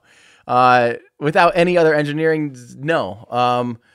So let's make up a scenario where SpaceX was like, you know what? Let's take our Falcon 9 booster and just stick a Dragon capsule on top. It could easily go a little bit higher, a lot higher actually, and a lot faster. Actually, they could take it just if you just had a Dragon capsule, because now, think about how high a Dragon capsule with the upper stage, which weighs, dozens of tons or whatever, fully fueled. However heavy that all is, think about how fast and how high a first stage booster can get all of that stuff, right? Now, imagine just putting a Dragon capsule on top of it, so negating a lot of weight. You would actually be able to fly it even higher and faster. They could easily replicate it if they wanted to, as far as just the physics goes, as far as the capability of the Falcon 9 booster, just because it's a huge booster. It's a huge rocket. But now you have to think about what all do you have to do. You have to make a new separation system, or take the second stage separation system, put it on a first stage, which is totally different because it has an inner stage, has this normal pusher system. That whole thing has to be re-engineered and recertified. You have to recertify all of your flight planning and all of your profiles and all your re-entries. There's a lot of mission planning involved. It's not Kerbal Space Program. I know it looks and seems like it might be, but it's not Kerbal Space Program. It would take, I would guess, if right now someone said, hey, we want to do this on a Falcon 9 booster with the Dragon capsule, simple like this, a suborbital flight, I'll bet it would take still more than a year or two to actually go through all the paperwork, all the work, all the engineering, all of the, minimum, honestly. It's just simply not something you just, we're just going to switch this around. It just really, yeah. Brett Little, where does the discharge from the hot release go? So I'm guessing that you're talking about the abort system. If they were to do an abort, so right now you can actually see it right above the Blue Origin logo and kind of where the gray feather is on the left. You'll notice that the booster actually tapers in a little bit. Now there's 4 fins around the circumference of that. but the actual booster tapers in to a point, and then that's where that abort motor, if that abort motor fires into that, the hot gases escape out the sides. I think that's what you're talking about, but yeah. Yeah, so Alpha Films, sorry, Alpha Films, I think we got to your question now. I'm just trying to catch up, especially when we're listening. So sorry if I haven't been able to catch everybody's, and thank you from Joe. And again, remember, guys, you don't have to, we try not to just talk, take things from Super Chats. So if you're asking a good question, yeah. I didn't see this one here from John. Do I think Blue Origin will go public if things go well today? I don't know. I don't think I don't know. I have no idea if they'd have the interest in going public yet. They have a decent amount of funding. They have a decent revenue stream from Jeff Bezos' own personal wealth. He can sell off a very small share of his ownership of Amazon and fund this program for a long time. And I think it would honestly be in his best interest to continue to do that before even considering making this a publicly funded venture. So let's see. This is from Wild Bush saying, "Hey Tim, does the first stage have a launch termination system in case an abort happens and the first stage can't land?" Does the first stage have a launch termination? Oh, I believe so. Yes, I believe it would have a flight termination system. I'm guessing that's true, period. It might just be, so some of the flight termination systems are literally just, they turn the engine off, right? Flight termination does not necessarily mean that they hit a big go boom button. It doesn't have to be a destruct button. It can literally just mean terminating the thrust. So it'd be something that is a physical thing that shuts down the engine imminently, like just instantly. There's no way around it. The engine can't continue to run. There likely is a flight termination system of the first stage if something were to go wrong. So lots of times, if you trigger an abort system and something is going wrong, there we go. We're getting tower pullback. That's a good sign. Finally. All right. This is from, this is so big it won't even fit in my screen here. From Mossman in our Discord channel, wanting to know, "Hey Tim, I have a question for you. You know how they have like 30 seconds of weightlessness up at the top, and they used to talk about how the patrons are going to be able to unbuckle and enjoy weightlessness. Are they actually going to unbuckle and then rush to buckle back in?" I think so. I think it'll be similar to what Virgin Galactic did a week and a half ago or whatever, where there's almost 4 minutes of weightlessness. The restraints should be able to come off instantly. And then you should be able to float up, do some somersaults, look out the window, get a good vantage point out the window. I think I think they absolutely will do that. And then it's not like, at 4 minutes, say you aren't totally buckled in, you're back in the seat, and for some reason you aren't completely, back in your seat and buckled back in. It's not like at that point it's like, oh no, it's a gradual thing. You'll gradually experience greater and greater G forces on the way back down as the atmosphere continues to thicken. That'll continue to slow the vehicle down. So the more it's decelerating, the more you're experiencing G forces. So it's really not this thing of the time is up. Oh, I didn't realize I actually got into terminal count. I need to update my clock. Let's listen in. Got goosebumps going already. Again, the adrenaline is building and the energy is building up here as the clock ticked down. And while our astronauts and our teams are going through the final checks with our crew member 7 and the launch team, let's talk about seeing Earth from space and how it changes you. And we're very fortunate here at Blue Origin to have several NASA astronauts that are working with us. And they've logged hundreds of hours in space, and they offer a keen perspective on what our first human flight astronauts are just minutes away from experiencing. All right, so let's keep going with your guys' questions here. So I don't think it's going to be something where they are rushing to get back to their seat because it's I think it's a slow enough and gradual enough thing. I'm guessing they realistically give you about 2 minutes of out of seat time, and then they expect you to be able to get back in your seat and rebuckled up in about a minute. But I guess we'll have to see. yeah, this hopefully I'm just excited to see what today's flight looks like. You know, what it actually looks like to have people on board, how long they experience weightlessness, what their views look like from this vehicle with those big windows. It's going to be a different ride than Virgin Galactic. They are very different systems. I still don't really. I'm excited to see what it looks like, what their experiences are. Yeah, and then I'll make more of a judgment, because honestly, seeing Richard Branson and the rest of the crew on board Spaceship Two looked really awesome. I'm curious what this will actually end up looking like. Let's see here. AG Winchester said hatch looks like it opens in, not out. I thought we learned that lesson in Apollo 1. Thanks, Tim. Well, so yes and no. That's a good question. I'm not actually sure why. So again, the Apollo 1 incident was, a fire started inside the Apollo 1. There was a lot more wrong with Apollo 1 than just the hatch opening inward.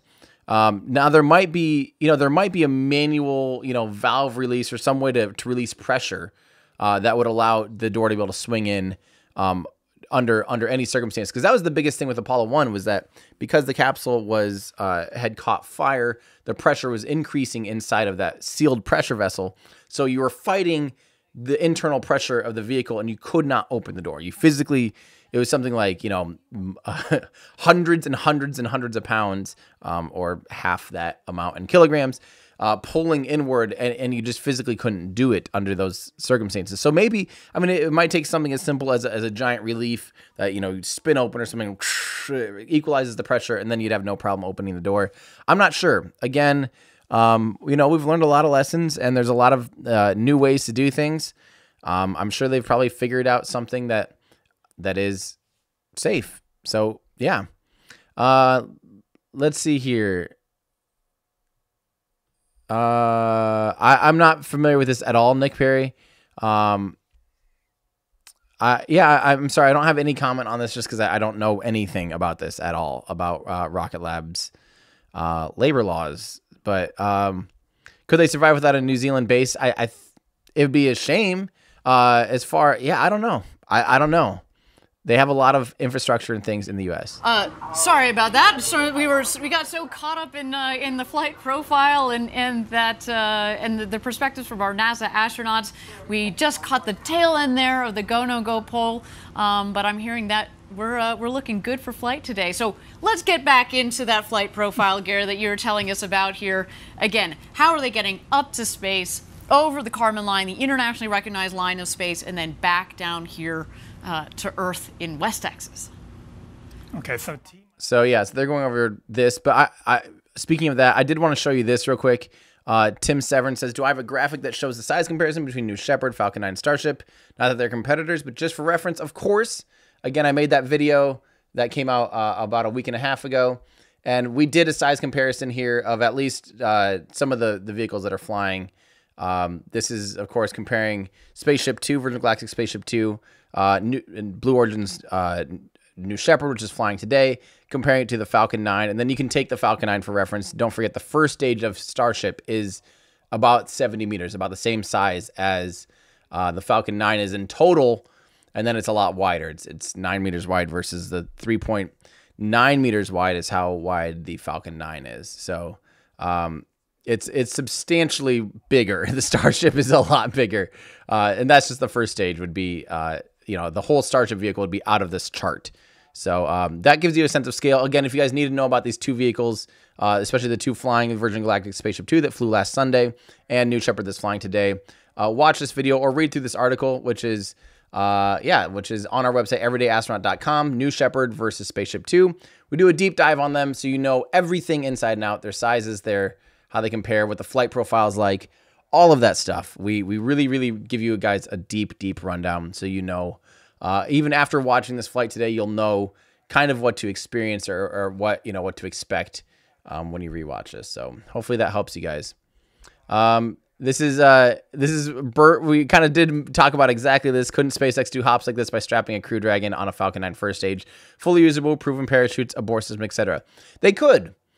But how the deal is, okay, right now, let's say when they launch a Falcon 9, you know, it costs a customer, let's say $50 million for, you know, a cargo variant, or we'll just say 50. We'll make a nice round number. And let's say they profit $25 million on that, right? That's, you know, kind of we're making up numbers, but they could maybe make $25 million by launching a Falcon 9 with a cargo mission on top. How much money can they charge to have people do a suborbital flight like this on that same system? Now, you're going to have the similar costs. You're not going to have a second stage, so obviously their costs will go down by $10 million or whatever. And then you know, but you still have range. You have all these personnel time. You still have a lot of fixed costs that are relatively the same. So let's say they could get the cost down to $10 million or $5 million. Let's say they can get it down to $5 million between refurbishment and the fuel costs and the people and the personnel and the range and all the considerations. Now they have to sell. How much money do they have to sell seats for? You know, it sounds like to me, in order to make even $5 million in profit, if it's a $5 million launch cost, they'd have to sell, you know, 4 seats at $2.5 million. That's 10 times the price of this. And now they made less of a profit than if they just did a cargo mission, right? So a cargo mission, again, they might make $25 million or so. So why would they bother wasting their time making less profit at 10 times the price? So that's what people I don't think people necessarily understand, is the whole point of these systems, Virgin Galactic and Blue Origin's suborbital tourism, is they were literally aiming and designing day one the cheapest way to get to space, period. Like that's the goal. It wasn't redesigning some system that they already have. If you redesign the Dragon capsule, think about how much more R&D, research time and development and money goes into redesigning a system, and what's its end cost going to be? What's it actually still going to cost at the end of the day? It's likely going to be too expensive still. That's my guess, is that it'd still be pretty darn expensive. So things aren't just plug and play like we think of it. Yeah. Yes, we queue them. And again, hopefully we caught your questions there, Alpha. Sorry if I didn't get to it on time. This is from Peter. Hey, Tim, are you thinking of doing a video on theoretical tinfoil hat engines sometimes in the next couple of years? Peter, there's so much cool stuff to talk about that there's good, hard information on, that there's, you know, research papers and development papers and things that and just hard facts on things. And I like to be definitive when I make a video, or as definitive as possible, at least. And I don't want to just like spread misinformation. And that's the problem with a lot of these, you know, like EM drives and things like that. And not that warp drives are anything, you know, because there's some legitimate science involved, a lot of theoretical physics and things that are way beyond anything I have any knowledge of, with some of those things, but they just don't really, it doesn't really pull at me honestly yet, until there's some like major breakthrough or some physical hardware that really shows promise that like, hey, this is actually something we can do and something that we can then talk about. But, yeah. This is from Paul Jr. Awesome. I'm excited to see a second private rocket company be human rated. Go Team Space. Now I can't wait for Starship to be orbital and human rated. I agree. I can't wait for Starship to actually fly people. I still have a lot of doubts about it flying humans through abort or through ascent and reentry without any abort system. 20 seconds to go until launch. What an incredible moment. Let's check out New Shepard on the pad here. We are awaiting, the rocket is going to go into some last minute checks on the vehicle. At T-minus 2 minutes is when the vehicle, we throw the show over to her.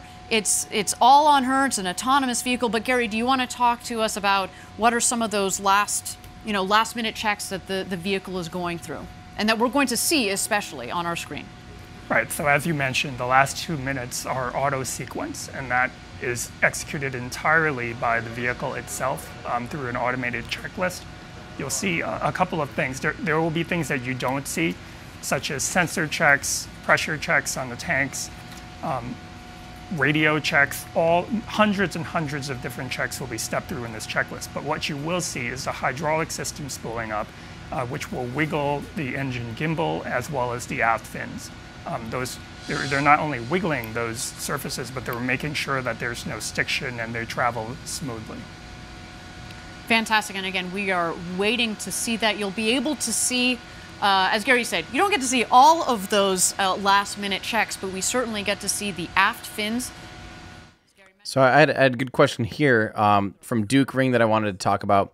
On the NS-14 launch in January, I calculated the time from engine cutoff to apogee as 1 minute 47 seconds. Where does 4 minutes of 0G come from?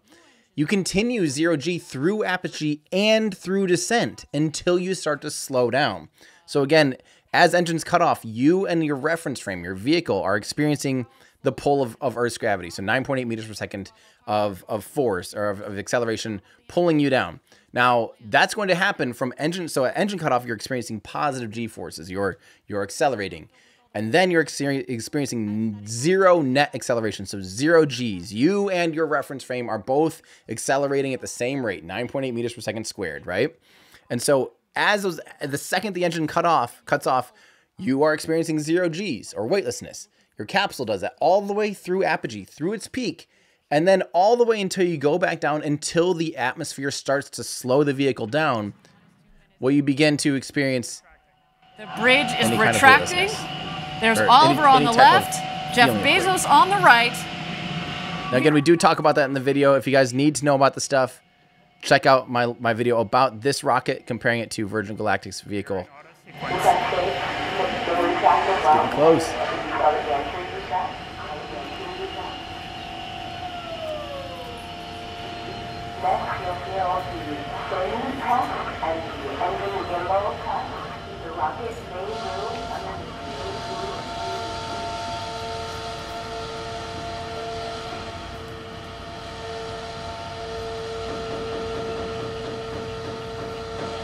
Ariane, when that engine gimbal check occurs and that engine swings, they should actually be able to feel it in the cabin because it'll sway the stack back and forth. There go the aft fin checks.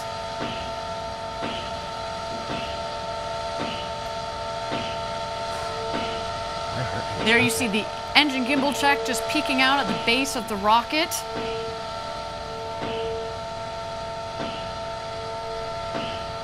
Yeah, you can see the gimbal, the engine gimbaling at the bottom there at the base. Going through its full check there. All right, here we go, everybody. Thousands of people contributed years to this historic moment. Ladies and gentlemen, it's time for Blue Origin's first human flight. Godspeed, first crew of New Shepard. Let's light this candle. Now you will notice ice falling off. That's okay. That's literally ice because it has liquid oxygen and liquid hydrogen on board, which is extremely cold. You know, liquid hydrogen's near -16, guidance like internal. almost near 0 degrees Kelvin. Or 0 Kelvin, sorry, not T-10, 9, 8, 7, 6, 5, 4. Command engine start. 2, 1. Ignition.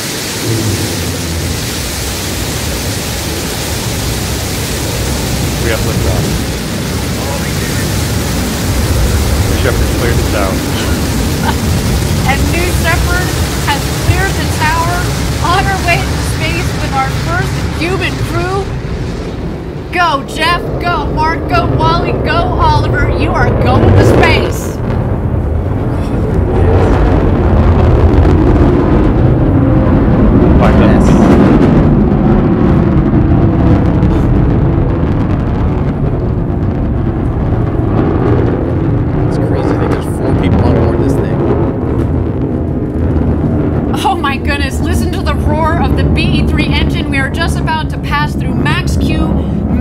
Dynamic pressure.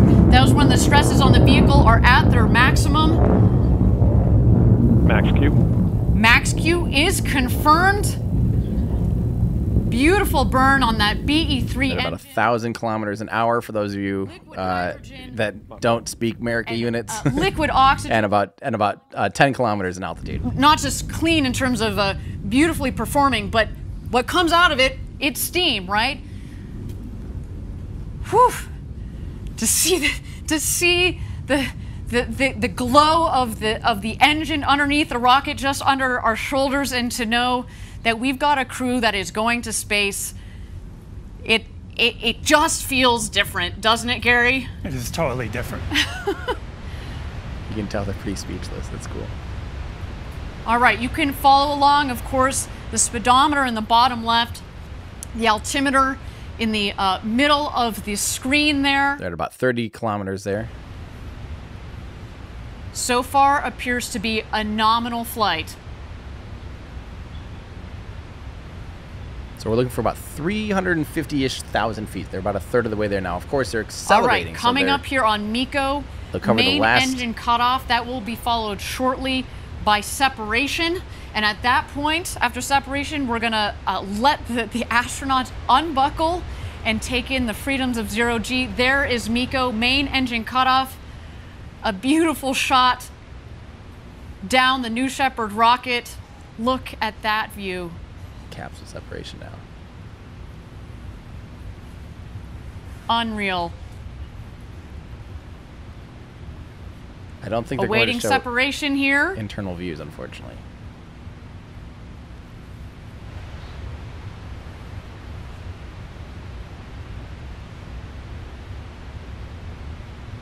Hard to tell here, but I think we are seeing two slightly different blobs. And here we are. You can start to see. Stand by. You're going to see the separation of the capsule from the booster itself.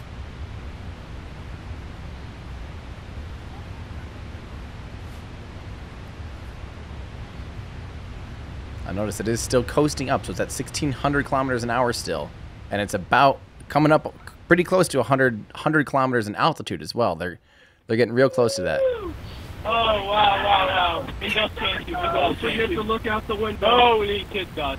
Oh, wow.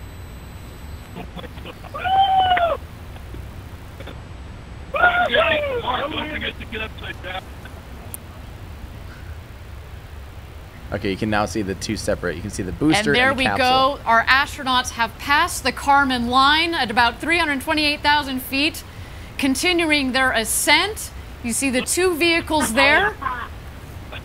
When the speed hits zero, you know that they've hit Apogee, their maximum altitude, and you hear they're having quite an experience. All my instincts are fine. Okay, I'm gonna start back. So again, they're still experiencing zero-G. They're falling, but just like, if you're on a parabolic flight on a plane, as you're falling, your reference frame is all experiencing the same 9.8 meters per second squared of Earth's acceleration, actually about 9.4 meters per second squared at that altitude. So now they are falling, and they won't experience G-forces again or any kind of weight until the vehicle begins to slow back down from the atmosphere. So they're above most of the atmosphere now, like 99.999. 1 minute warning. 1 minute warning. Cool. Oh, sorry. It's right there. So good.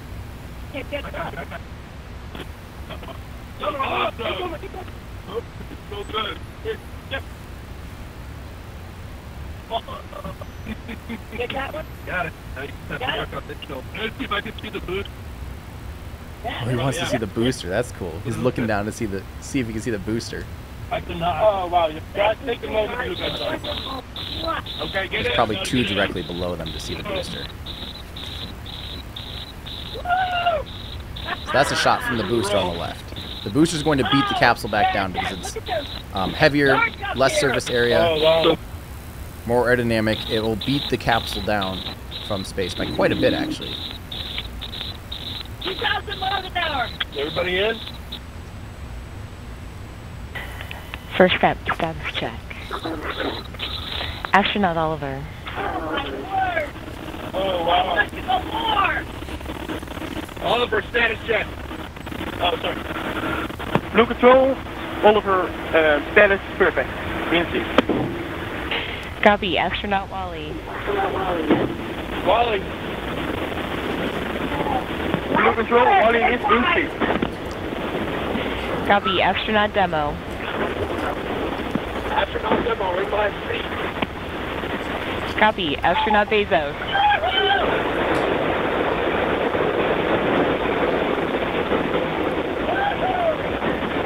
So remember, they are not on board what we're seeing on air right now. This is the booster. So the booster is going to do a very last second ignition of the engine. Then they'll show us the capsule later, but for now they're tracking the booster. Which don't worry, if something were to happen to this booster, no one is on board this part here. They're on board something else. So let's watch the booster landing. And we hope that this goes well, of course, but no one's on board this part. So don't don't stress out yet, because it will be very last second. Thank you again, everybody, for joining us live for our looking. first UN flight on New Shepard. So far, a phenomenal flight. Our booster is about to return to its landing pad. There we see engine relight. The sonic boom.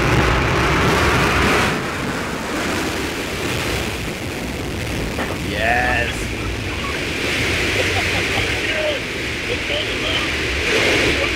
Oh, that's so cool. I'm sorry. That is so cool. And booster touchdown. Welcome back, New Shepard. I love that. Yes. A beautiful rocket that provided a beautiful flight to space. First up, your booster has landed. Booster landed. That's so cool. Control Bezos. That's great to hear about the booster. Now see how much slower the capsule's falling, just because it has greater surface area. And there it is, our crew capsule with our 4 crew members on board. You have a very happy crew up here, I want you to know.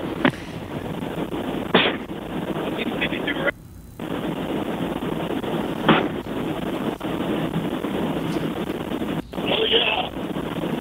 About 6,000 feet or 2 kilometers, they're going to pull the drogue chutes here. Stand by drogues. Stand by drogues. There they go. Stand by main. Stand by main. Here come the main chutes at about 3,000 feet or 1 so kilometer. far, a nominal flight. Here comes the crew capsule back from space. The drogues deployed. Here are the mains out, reefing and coming Beautiful. to full inflation. Beautiful. Our rocket went over Mach 3, and now they're coming floating back down at just about 15 or 16 miles an hour, about to join us home. That is back here awesome. in West Texas after having gone over the Kármán line, the internationally recognized line of space. The world's newest astronauts. Gary, how you holding up, friend? I am speechless. Wow. Literally. And those big, beautiful windows. So they're falling at only about 25 kilometers an hour at this point. So that's pretty slow.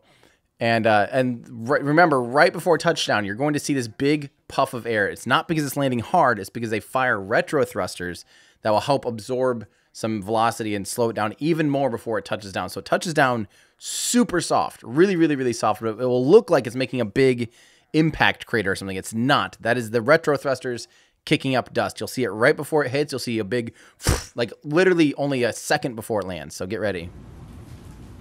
But I'm sure their adrenaline is pumping now.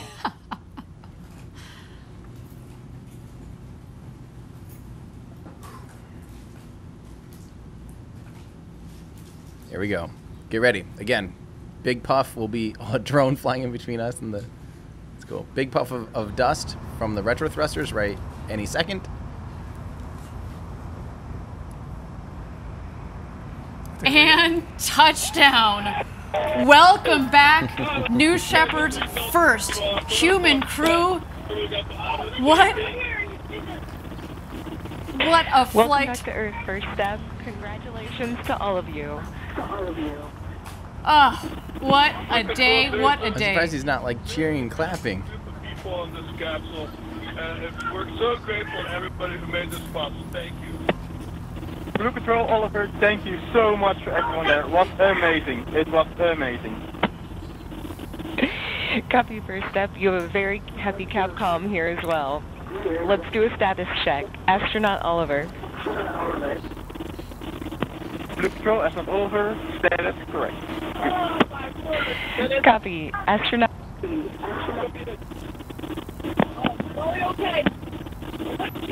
Copy. Astronaut Demo. Astronaut Demo, I am unbelievably good. Copy.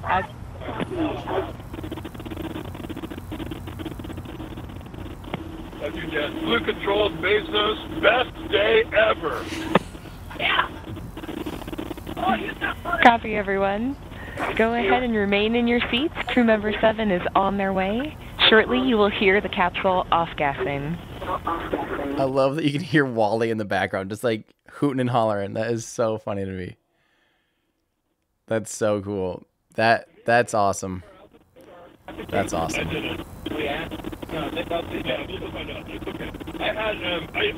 main mission was accomplished. I didn't kick anyone. Bezos said my main mission was accomplished. I didn't kick anybody. That's what I'm saying. I'm still surprised they don't wear helmets just in case, you know, you only have a couple minutes, like people kind of flailing around. Like, what if you accidentally kick somebody or, you know, you butt heads or something? New control, could you say that in meters?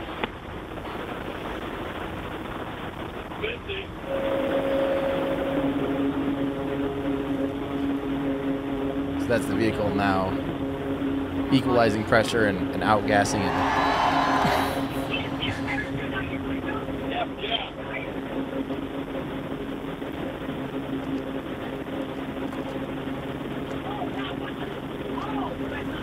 That's pretty cool. That is pretty cool. All right, well, while waiting for the crew to recover them, let's... oh, that was fun to hear them hoot and holler.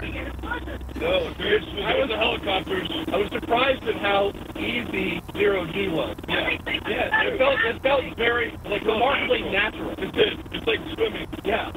Yeah, it's weird. It actually feels good. It felt...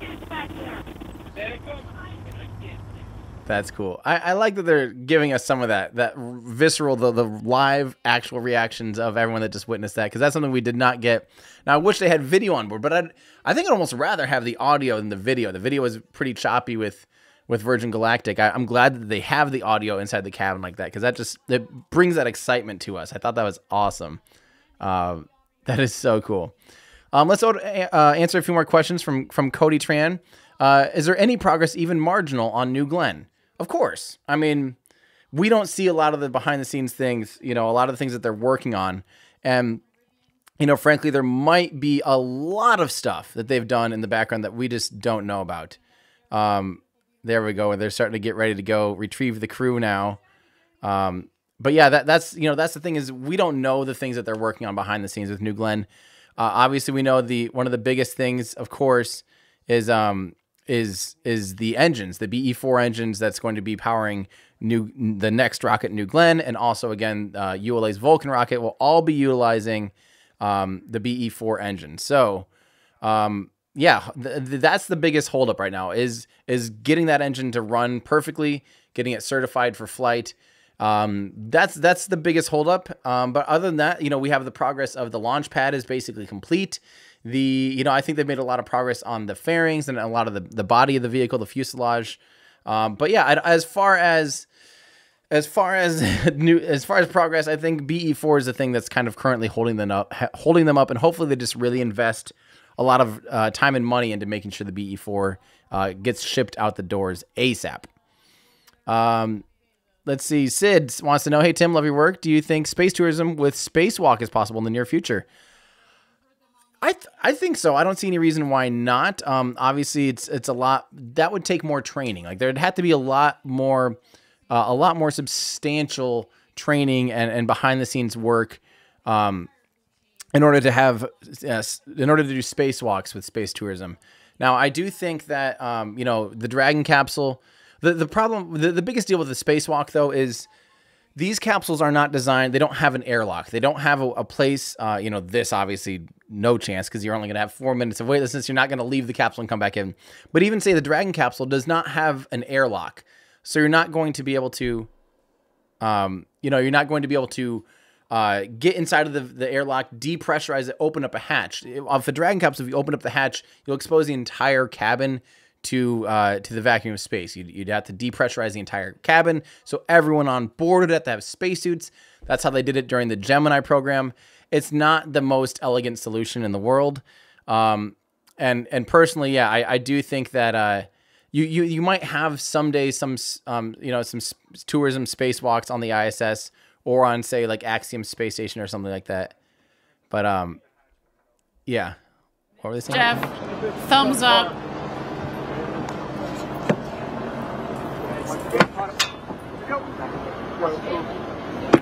CC safe, Jimmy. You heard there, the CC is safe. Assuming it's crew capsule, crew cabin. No, I got it. No, I still had open for my slide. This is from Alpha. Sorry, we did answer this question from other countries. The big thing for I do think that that Virgin Galactic, you know, they could launch from anywhere. They can fly Spaceship 2 almost anywhere, you know, anywhere within the range of White Knight 2. So there is the potential to be able to fly from other countries. So we'll see.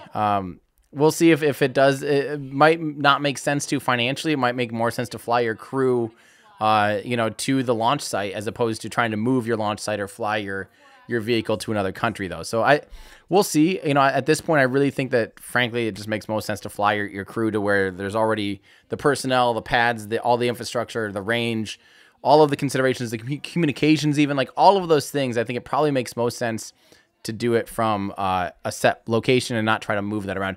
That's not to say that other countries and other locations won't eventually potentially get their own, you know, have their own space tourism options. So this is from Rob Sadler, wants to know, are career astronauts offended by these commercial space hops calling their paid patrons astronauts? I don't know. That's up to each individual astronaut to decide. I personally kind of think that astronaut should be a career. Let's see this thing.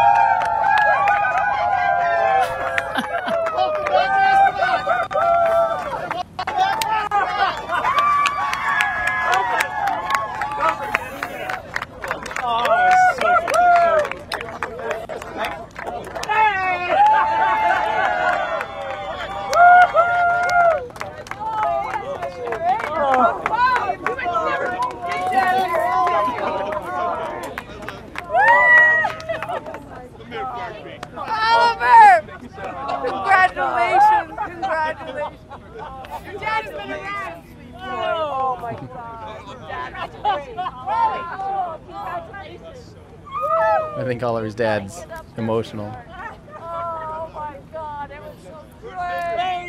What a day again here, a successful launch and landing of the new Shepard rocket and crew capsule with our first human flight crew there, Jeff Bezos, Mark Bezos, Oliver Damon, and Wally Funk. Pretty cool. And their families there giving big hugs all around. What a moment, so much emotion from all of them.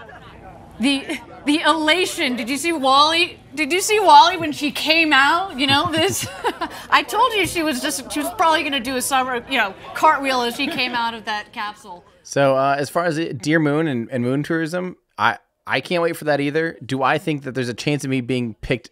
Do you think your chance of being picked is large? I have no idea. I was shocked when I saw that my entry was in the most recent Dear Moon collage. I couldn't, I don't know. It doesn't mean anything though. Don't take, that doesn't necessarily mean anything at all. It even says in the description that the people that were in that video has nothing to do with the selection process.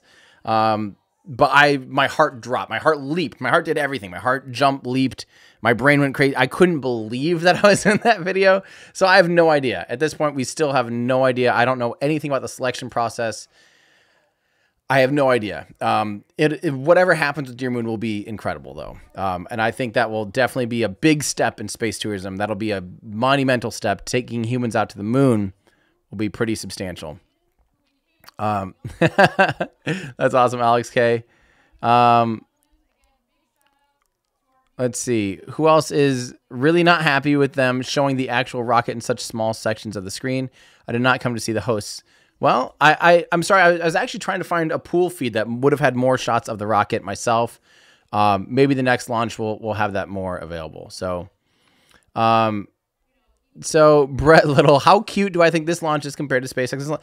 I just don't think we need to compare the two. Honestly, I know that that's very Team Space of me, but they're different vehicles for different things. That's again like comparing a Cessna and being like, look at that Cessna, you know, or, compared to a 747. They are different vehicles. I think someone tripped on the drogue chute line or something, or the TV cables and stuff. I think multiple people are at this point.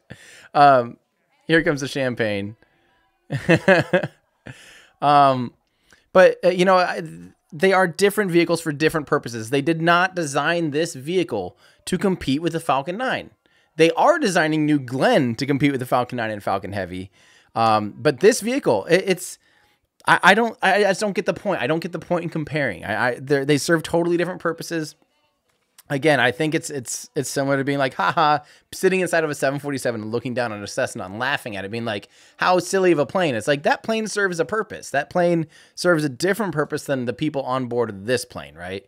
You know, they're just simply different vehicles. Now, again, I think it's fair to compare New Glenn and Falcon 9 once New Glenn starts flying, and hopefully when New Glenn starts flying and not if. I think that would be a fair comparison, and at that point, I'll gladly. I've done a comparison of that, and maybe once it gets closer to flying, we'll recompare again. So Beautiful moment there. I do have to point out, Jeff Bezos, the interviews I've ever seen of him talking about spaceflight, he actually is a huge history buff, like massive history buff, massive spaceflight history buff. He knows his stuff. I really highly suspect that he personally chose to have Wally Funk on board. So I would be very, very shocked if that wasn't the case, because having heard him talk about spaceflight, he is a huge history buff. He knows his spaceflight history very, very well. So I'll bet you he chose Wally personally. Yeah. Let's see here. This is from M. Creers. Doesn't weightlessness make people nauseous at first, or does space motion sickness come later than 4 minutes? I'm guessing it takes, I don't know the onset, and not everyone experiences any kind of weightlessness, nauseousness, and there is not a direct correlation between those that get like seasick or motion sickness and zero-G sickness. As a matter of fact, a lot of the hardened pilots, a lot of these extreme, test pilots and engineers and astronauts, the ones that they think, have experienced everything, those are sometimes the ones that get sick. And the people that, pedestrian, more just average people that have no history of extreme flight or anything, sometimes aren't the ones that get sick. So it is funny. There isn't necessarily a direct correlation there. But I don't know if 4 minutes is enough of experience of weightlessness to really get sick. So I don't know how long that period of time is before people do feel anything. So Gene says Virgin Galactic is basically zero-G flights with a bit of a view. See the curve, and they don't even go to space. Let's hope that Blue Origin is better. Again, we talk about this in the video. The Kármán line is internationally defined as 100 kilometers, but the Mr. Kármán, I forget his first name, Von Kármán or whoever it was, I don't remember the first name, calculated it as 83.6 kilometers in altitude. It's all almost entirely relative at that point. The atmosphere is virtually gone by 80 kilometers. From 80 to 100 is almost no difference as far as the vacuum of space. You are above 99.999% of the atmosphere at that point, or literally 99.9 probably. So, fighting over 99.95 and 99.96%, amount of atmosphere that you're above. Is that really, are we going to be picking out over those two things? And really, are you going to notice the difference between, I believe it was about 87 kilometers and 105? Will you see that difference visually? Will your experience really be that much different? I don't know. I don't really care. I think they would both be awesome. And I don't think it's, I think it's a really silly thing to really be just absolutely concerned about the Kármán line over all things, because really your experience, if you did not see the altimeter on board, would your experience be any different between these two? I don't think so. I think it's up to you which one you'd rather ride on, and picking, just totally obsessing over that number. I think it's just kind of, splitting hairs at that point. So, how many cameras are on board compared to Virgin's? They have not told us how many cameras on board. Virgin had, I believe it was 16 or 17 cameras on board, or was it 19? A handful, more than a dozen cameras on board. I'm assuming there's many cameras on board as well. But I have not heard that number anywhere, unfortunately. So, Plastic Pinocchio, good to hear from you. I'd like to point out that 100 years ago, commercial air travel was just as expensive and experimental. I'm pretty sure in 50 years, almost everyone will be able to go to orbit and probably even farther. I agree with that. A lot of people are questioning, what's the point of all this? Is just a billionaire's, joyride. I couldn't believe how much pushback there was about this being a billionaire's joyride. Yes, for now it is. It absolutely is. It's only the wealthiest people in the world are going to experience this. But we now have 2 companies working on this, and hopefully more and more. And competition, my friends. Again, exactly like Plastic Pinocchio said, back in the day, the first actual commercial air travel was extremely dangerous and literally for the wealthiest elite. Now that's commercially. Now the very original, it was pioneers of space flight were the first ones, or of the Wright brothers and some of the early flights were all, people just doing it at home, on a shoestring budget and just being innovators and inventors. The origins were different, but space flight is different than aerodynamic flight. Those are 2 different things. We're going from having to be an actual government with billions and billions and billions of dollars invested into a program in order to make this possible to now, $1 billion of development and a potential to have commercial success in this area. Now, again, the commercial success is probably only for the wealthiest individuals in the world, right? But it's a start. It's a start towards that option. And right now, yes, let's say $250,000 to do this is not going to be realistic for almost anybody, right? It's such a small amount of people. Would that even be an option or something that they'd want to do or have the ability to do? But if this becomes the competition and it's like, hey, we actually need to sell more seats on this, let's bring the price down to $200,000. Oh, now they're at $200,000. Okay, let's bring the price down to $150,000. And now a new company comes along and says, hey, we can do it for $100,000. Think about what that will do. Eventually, it could become to the point where this type of innovation and this type of race and this type of competition can actually bring the price down to be something that something that might actually eventually be cheap enough that the average person can afford it. But you have to start somewhere. I love that it's like, don't let perfect be the enemy of good, because this is good. This is a great first step, is having people board a rocket that paid for a flight and could do it all, right off the bat. And this is just the start of this thing. And I really think it'll be the start of something, and we've never had this before. You have to start somewhere when it's, and so to that point, Eric, didn't we do this in the 60s? 100%.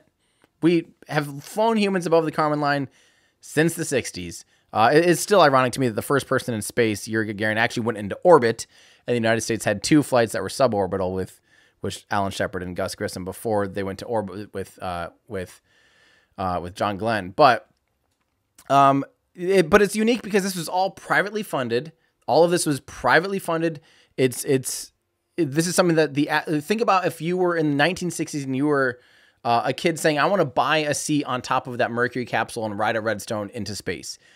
I don't care how much money you had. There was no physical way that was going to happen, period. You could not do that. You could be the richest human in the world in 1961 and try and buy a flight on a Mercury capsule, and you weren't going to do it.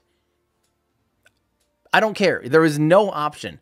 Now, yes, this is still, again, for wealthy and, really extremely rich people. But now you literally can do that. You literally can buy a ride on one of these vehicles now. And that's the difference. It's a very, very big difference in my opinion, actually. And I don't want to trivialize the work and the commercialization of this, because it is vastly different than a government organization doing that. Well, I think, guys, I'm actually going to try to answer a few more of you guys' questions here as they're wrapping out. But again, just before I lose everybody, because I guarantee we're about to see everyone say bye-bye, I wanted just to thank you all for watching with me. It really means a lot. Don't forget, this is the 52nd anniversary of the Apollo 11 mission, people walking on the moon for the first time. If you guys want to support what I do and get something awesome like the F1 engine that powered the Saturn V, you go to everydayastronaut.com/shop. And you can take 10% off of this shirt today by using coupon code LAUNCHDAY. That's all one word, all lowercase, LAUNCHDAY. You can get 10% off of the F1 shirt. Actually, any of the F1 collection. So even our tiny humans, again, we do have youth tees, and we also have onesies as well. So you can go to everydayastronaut.com/shop. Use coupon code LAUNCHDAY to get 10% off of the F1 shirt. And shop around. You might find something cool for yourself or a loved one or any other aerospace fanatic. Everydayastronaut.com/shop. And also, again, Huge thank you to my Patreon supporters, especially those in the Discord channel. Hello, Discord. Love you guys.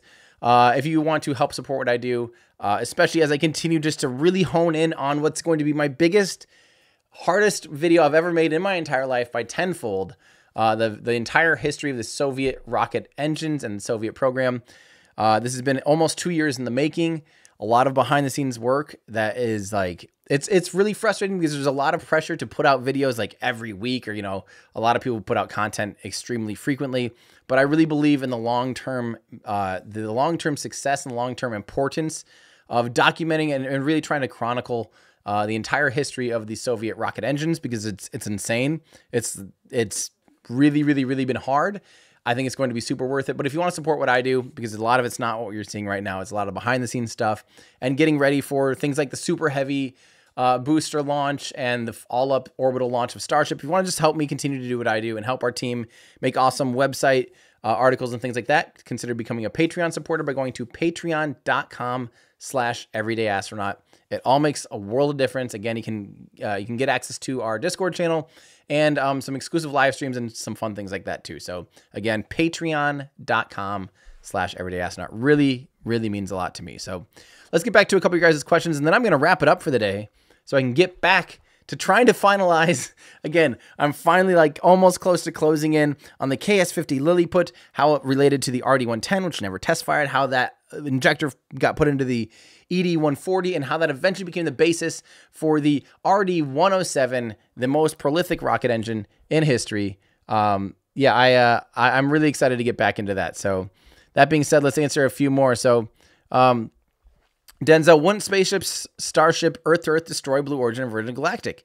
If they can certify Starship to go point to point, like Elon wants, which maybe someday, of course, maybe someday that is an absolute reality, but I think we're still quite a ways away from that. That would be hard to beat dollar per passenger ratio. I think it's going to be, I think that will be a big competitor, really. I mean, especially if it's used as transportation, and if people can pay $5,000 or $10,000 and fly across the world on Starship, that frankly would put a pretty big pressure on the spaceflight tourism.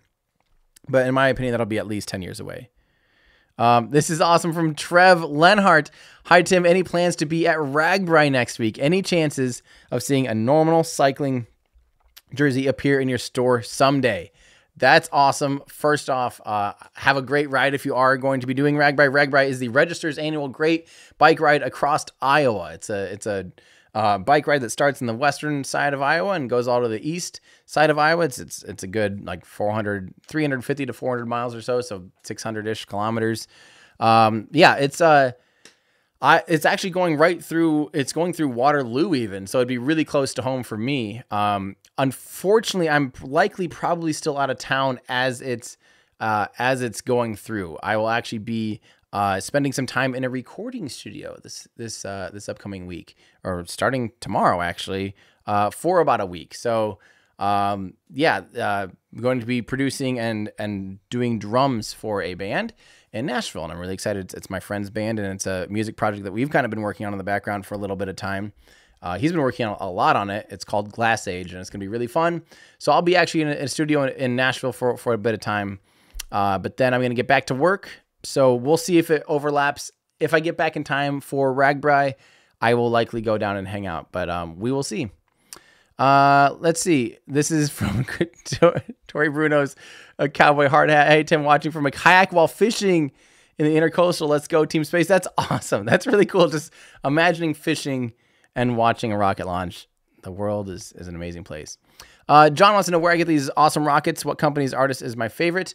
So the rockets come from all over the place. Like Rocket Lab's Electron comes from Rocket Lab. New Shepard. Why didn't I pull up New Shepard? I have New Shepard. Came from Blue Origin. The ULA rockets are from ULA. These are from Ollie Braun at buzzspacemodels.com. This is a Lego Saturn V, and the new Glenn is also from Blue Origin. I wish they were all to scale. They are not to scale with each other. That is something that I will have someday. But yeah, any company / artist. What company or artist is my favorite? That's company or artist. Actually, I really like the Blue Origin ones are actually phenomenal. I think Buzz Space Models, Ollie Braun's are like the most detailed models I've ever seen.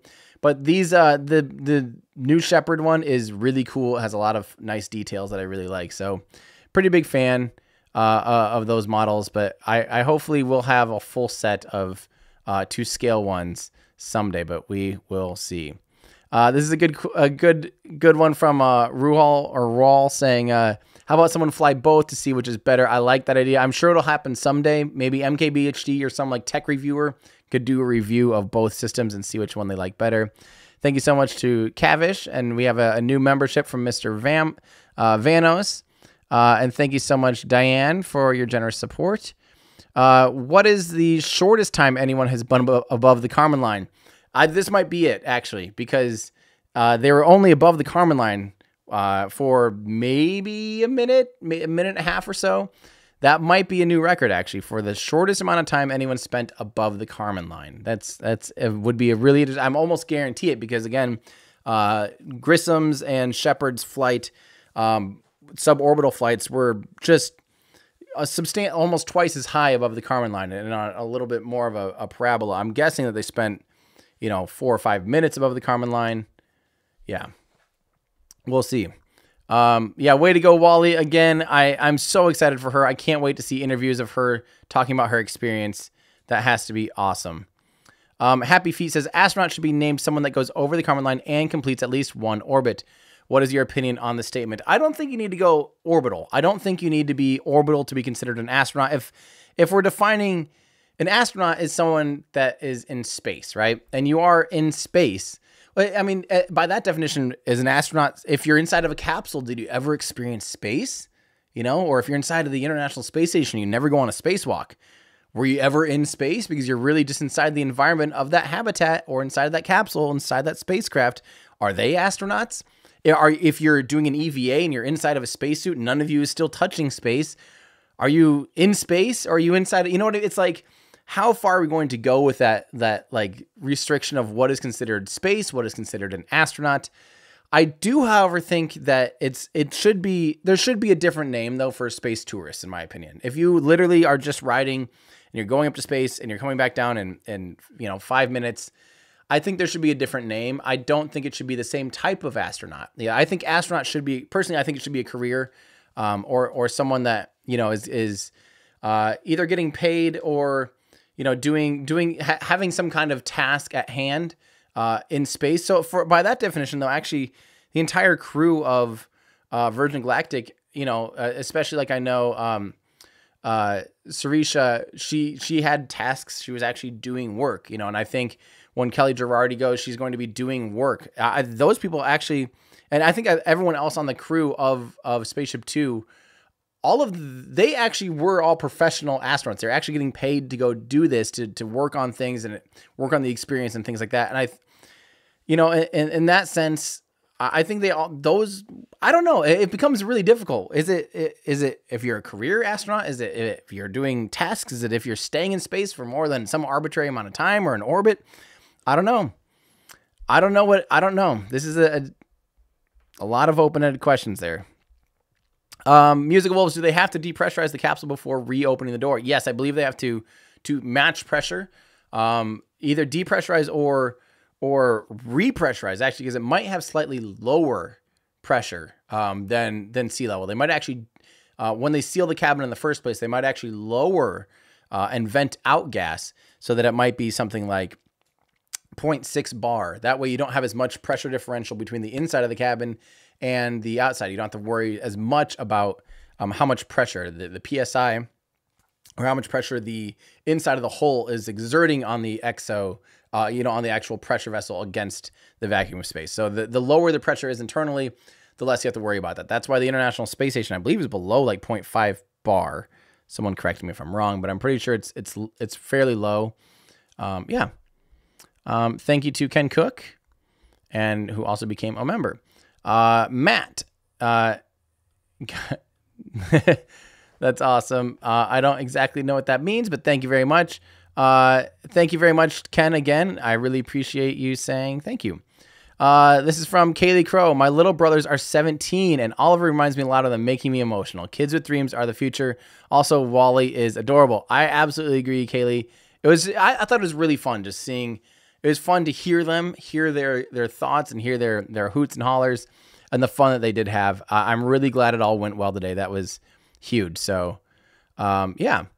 Ooh, this is a great question. Hey, this is an awesome question from Puffy Cheeks. Why is it okay to approach this capsule straight away and not the Crew Dragon capsule?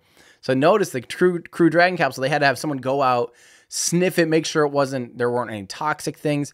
It's not because it spent more time in space. It's because they use hypergolic RCS thrusters, the actual reaction control thrusters that they use to reorient the vehicle, not only in space, but also through reentry, is hypergolic. It's extremely toxic. It's extremely hazardous. If you breathe it in and smell it, you're likely not going to be able to live long enough to tell people what it smells like. That's why. And the space shuttle did the same thing when the space shuttle landed. They had a crew come out in hazmat suits to make sure there was no trace gases of any kind of hypergolic fluids. Now this vehicle does not use any hypergolic fluids. It does have some cold gas thrusters, which is just compressed nitrogen. You know, our atmosphere is majority nitrogen anyway. So they literally just use compressed air as attitude control thrusters, and they barely need to do any attitude control because the vehicle is just going straight up and straight back down. It is just to maintain orientation. So they don't have any toxic propellants on board the vehicle. So therefore, as soon as it lands, they can just equalize it and approach the vehicle immediately. Nothing's under extreme pressure like it would be on Dragon, and it's not toxic as well. So T Wolf says, I wouldn't turn down a ride on a Cessna just because 747s also exist. Congrats to Team Blue Origin. Congrats to Team Space Humanity First. Absolutely. That's my sentiment as well. That's absolutely my sentiment as well. Should they be concerned about the solid rockets? In what way? No, the solid rockets are all there to aid either in an abort scenario or for the landing. There's a brief. I don't even know if the landing. I don't know if the landing is solid rockets. Those actually might just be compressed air. That might be nitrogen as well. Yeah, that's a good question though. As far as concerned about the solid rockets, I don't think so. I don't necessarily know exactly what you meant, but cool.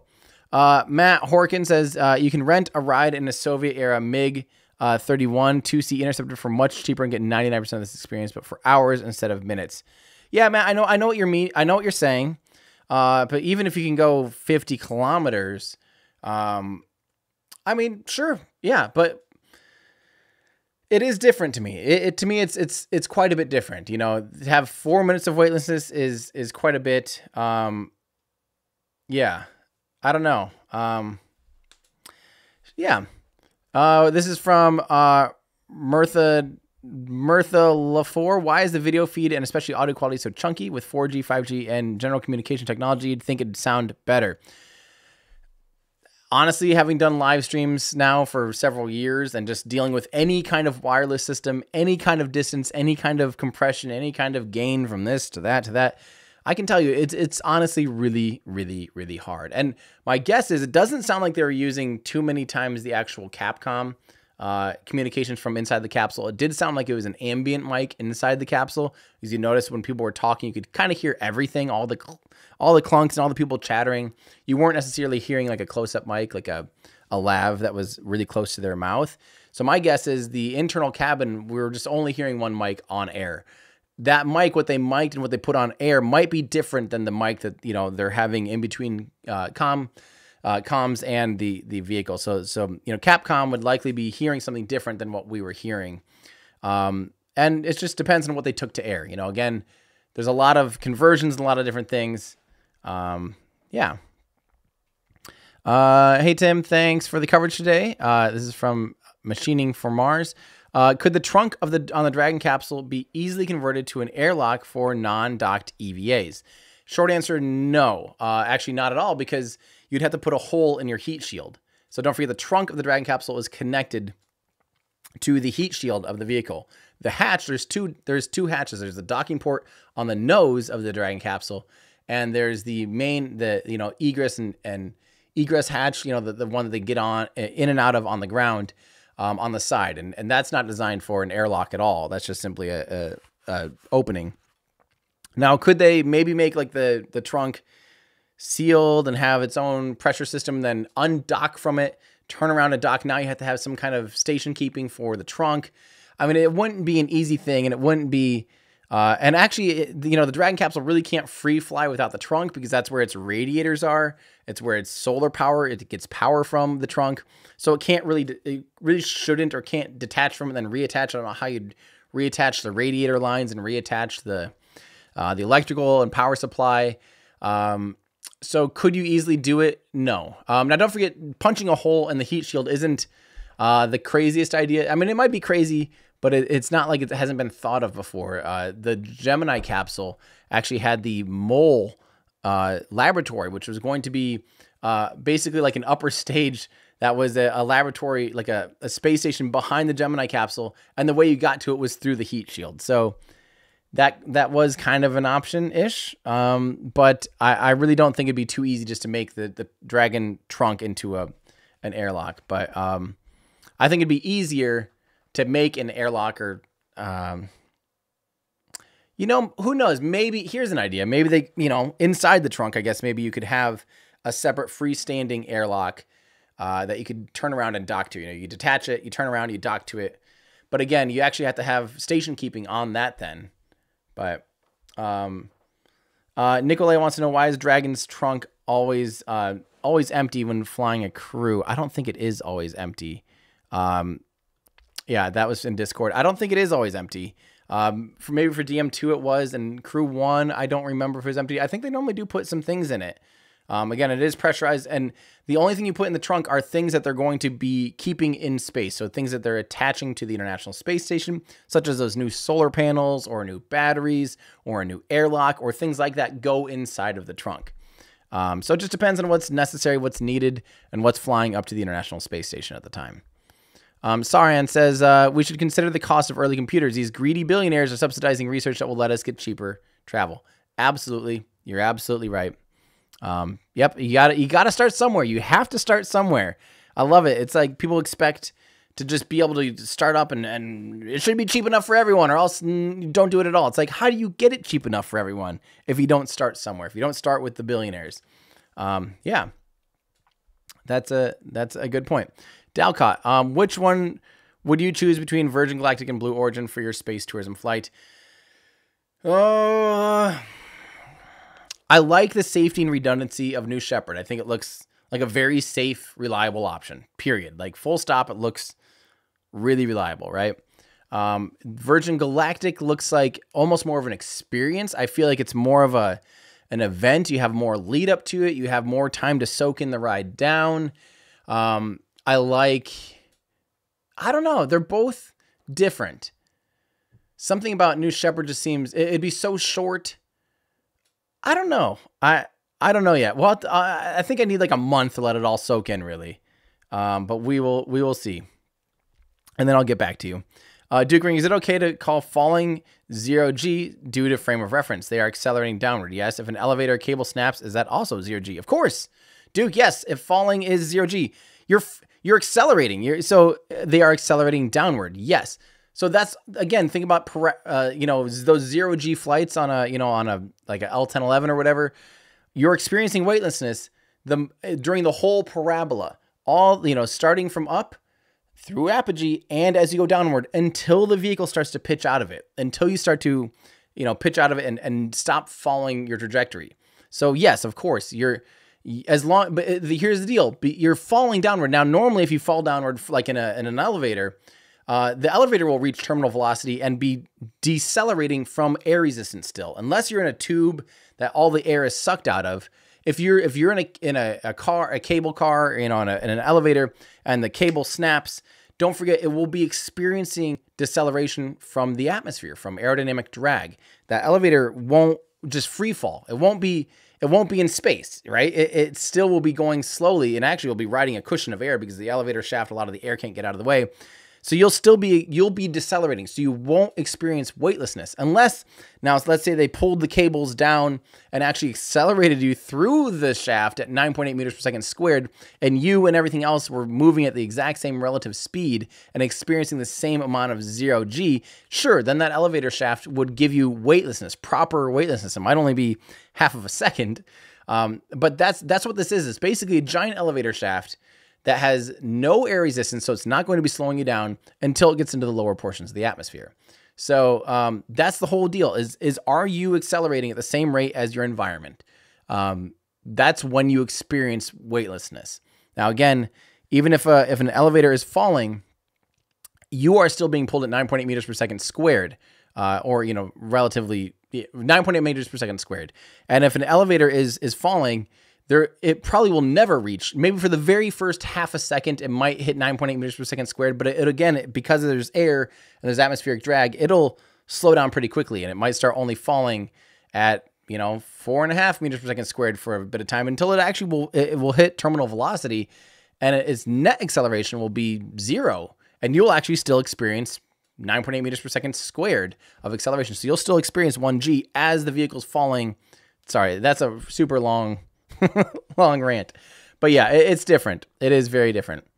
Thank you very much from Taxes Sucks.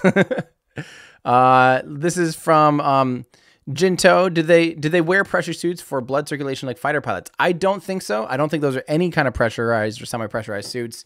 The main reason that fighter pilots wear those is so you don't get blood loss, because you're experiencing super positive or super negative Gs. So they actually squeeze your legs to make sure that it kind of restricts blood flow so you don't lose consciousness. Now, this is between 1G, maybe 2 or 3 Gs for a brief period of time, and then 0 Gs. You're not experiencing massive positive or negative like 7, 8, 9. So I don't think, I should probably make sure the clock, by the way, says like success. I'm just going to do this. Oopsies. Successful flight. It's probably going to be way too long for that. Maybe. Good enough. It's ugly. And I probably misspelled successful. I feel like there's probably 2 S's or something. I'm just going to go flight over. Cool. There we go. Just in case someone's popping in here. So yeah, no need for pressure suits like that.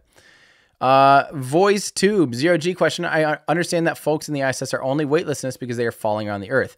How far would you actually have to travel away from Earth to really be weightlessness? You'll always be pulled by some gravitational force. Now, if you say you move, so Earth's gravity, any gravity field pulls you away. If you go twice as far away from your gravitational field, or the center of mass of that gravitational body, you'll experience. If you go twice as far away, you'll experience 1/4 the amount of gravity. It goes by the inverse square law. So if you go twice as far away, you experience 4 times less gravity. So eventually you'll run out of to the point where there's virtually zero amount of zero force pulling on you from Earth's gravitational field, but you'll be pulled by something else like the sun or the moon or whatever gravitational body you're nearest. You'll never not be pulled by some gravitational field. So, yeah, that hopefully that helps explain that even if you get it far enough away from Earth, you'll be then pulled by some other gravitational force more. So yeah. Let's see here. This is Esteban saying the idea of you starting a live stream from space is mind blowing and would be historic. You'd be the one official space tuber. We should buy a part of the ISS so you can have your own studio there too. I think we're dreaming pretty big there. I really don't have any plans to go to space per se.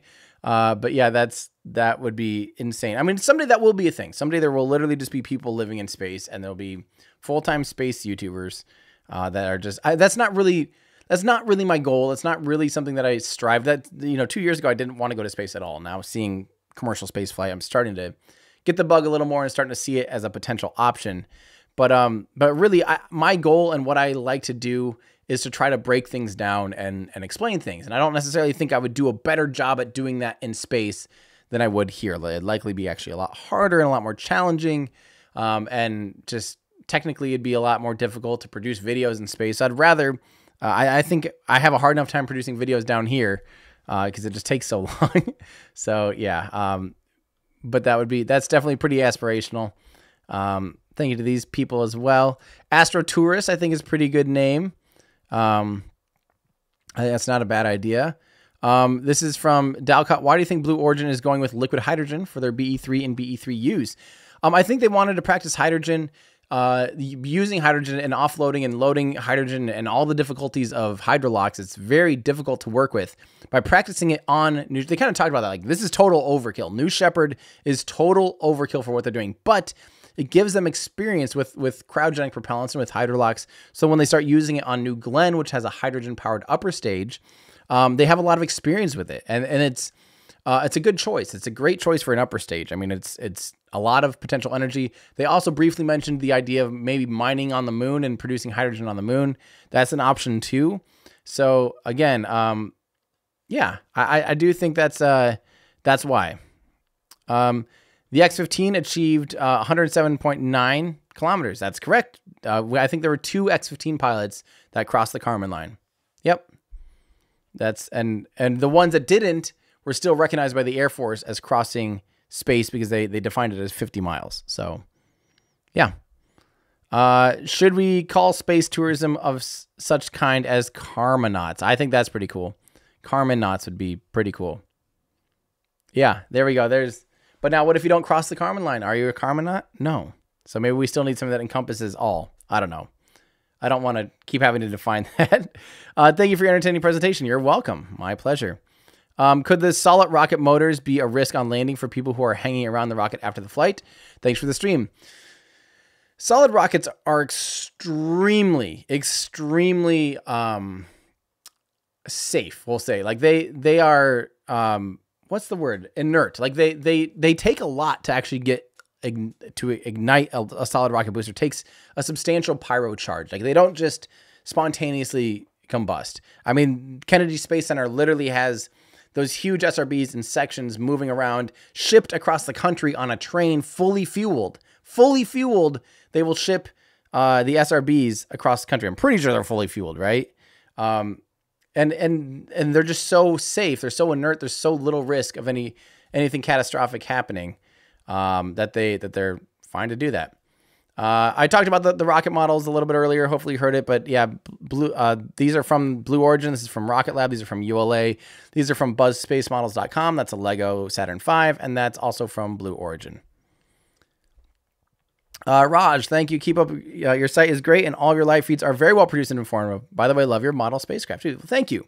Again, stay tuned. Someday I want to have all of these in scale with each other, and someday I think I actually will have that as an option. So, people are claiming in chat that the discount code on the store is not working. Hold on, let's double check that. I thought I fixed it.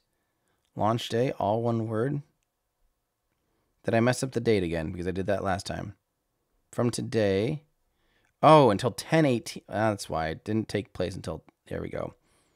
That's my bad. I didn't fix the time. It was starting at 10:18 for some reason, AM. Now it's active. Sorry, for those of you that tried to use the coupon code, it is working now. If you're trying to use launch day, it is now working. Sorry for those of you that I messed that up. That's the second time, and I even remember being like, I better make sure I get this one right because I messed it up last time too. I haven't done it in a while, so I'm sorry. Yeah. Andrew, hey Tim, I'm sure that someone has already suggested this, but I know you're doing a Soviet rocket engine history video. The book Ignition by John Clark gives a lot of history on rocket engines. It might be a good reference. Yes, already listened to that and read that. That was a good part of the research that I did. That's a great book. Ricardo, what happened to Mars Studio? We haven't seen there. Yeah, no, I still have it. There just hasn't been a reason for me to be down there. I don't want to spend any more time down there than necessary. I still like being home in Iowa as much as possible. Mars, the whole point of Mars was to be able to keep everything set up, keep everything safe, and then be able to pop down there. There's going to be a lot of stuff happening here soon. Once the booster campaign starts really ramping up and we start getting big, massive amounts of engines firing, I'm going to be down there a lot. And I want to, I'll be spending too much time down there, I'm sure, like I did for Starship. So I might as well only be going down there when necessary. And so far there hasn't been anything new and exciting. I don't think the static fire yesterday was really that noteworthy. It was just 3 Raptor engines on a slightly different vehicle, like a taller version. Like it wasn't new. When we get to 9 or 10 engines, then I'll be excited. 9, like if they do 9 engines, I want to go see that. And then we'll fire Mars back up for that.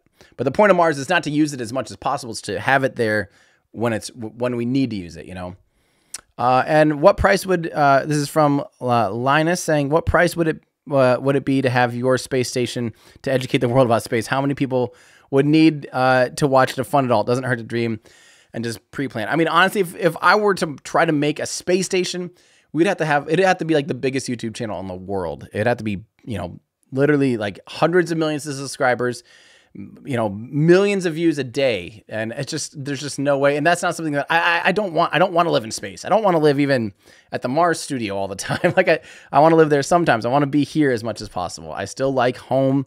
And yeah, that's so don't make me go to space and start a space thing. So, okay, again, I'm going to head out because I'm ready to get back to work. So again, if you guys want, now that I fixed the coupon code, 10% off of the F1 shirt for the 52nd anniversary of Apollo 11. Go to everydayastronaut.com/shop. Use coupon code LAUNCHDAY, all one word, all lowercase, to get 10% off of the F1 shirt for anything. And also, if you want to support what I do, consider becoming a Patreon supporter by going to patreon.com/everydayastronaut. All right, I love you guys. I'm going to head out. Wish me luck on the rest of the scripting process because I think I'm finally almost there. I keep thinking that, but I think I'm actually there. So that's going to do it for me. I'm Tim Dodd, the Everyday Astronaut, bringing space down to Earth for everyday people. Goodbye, everybody.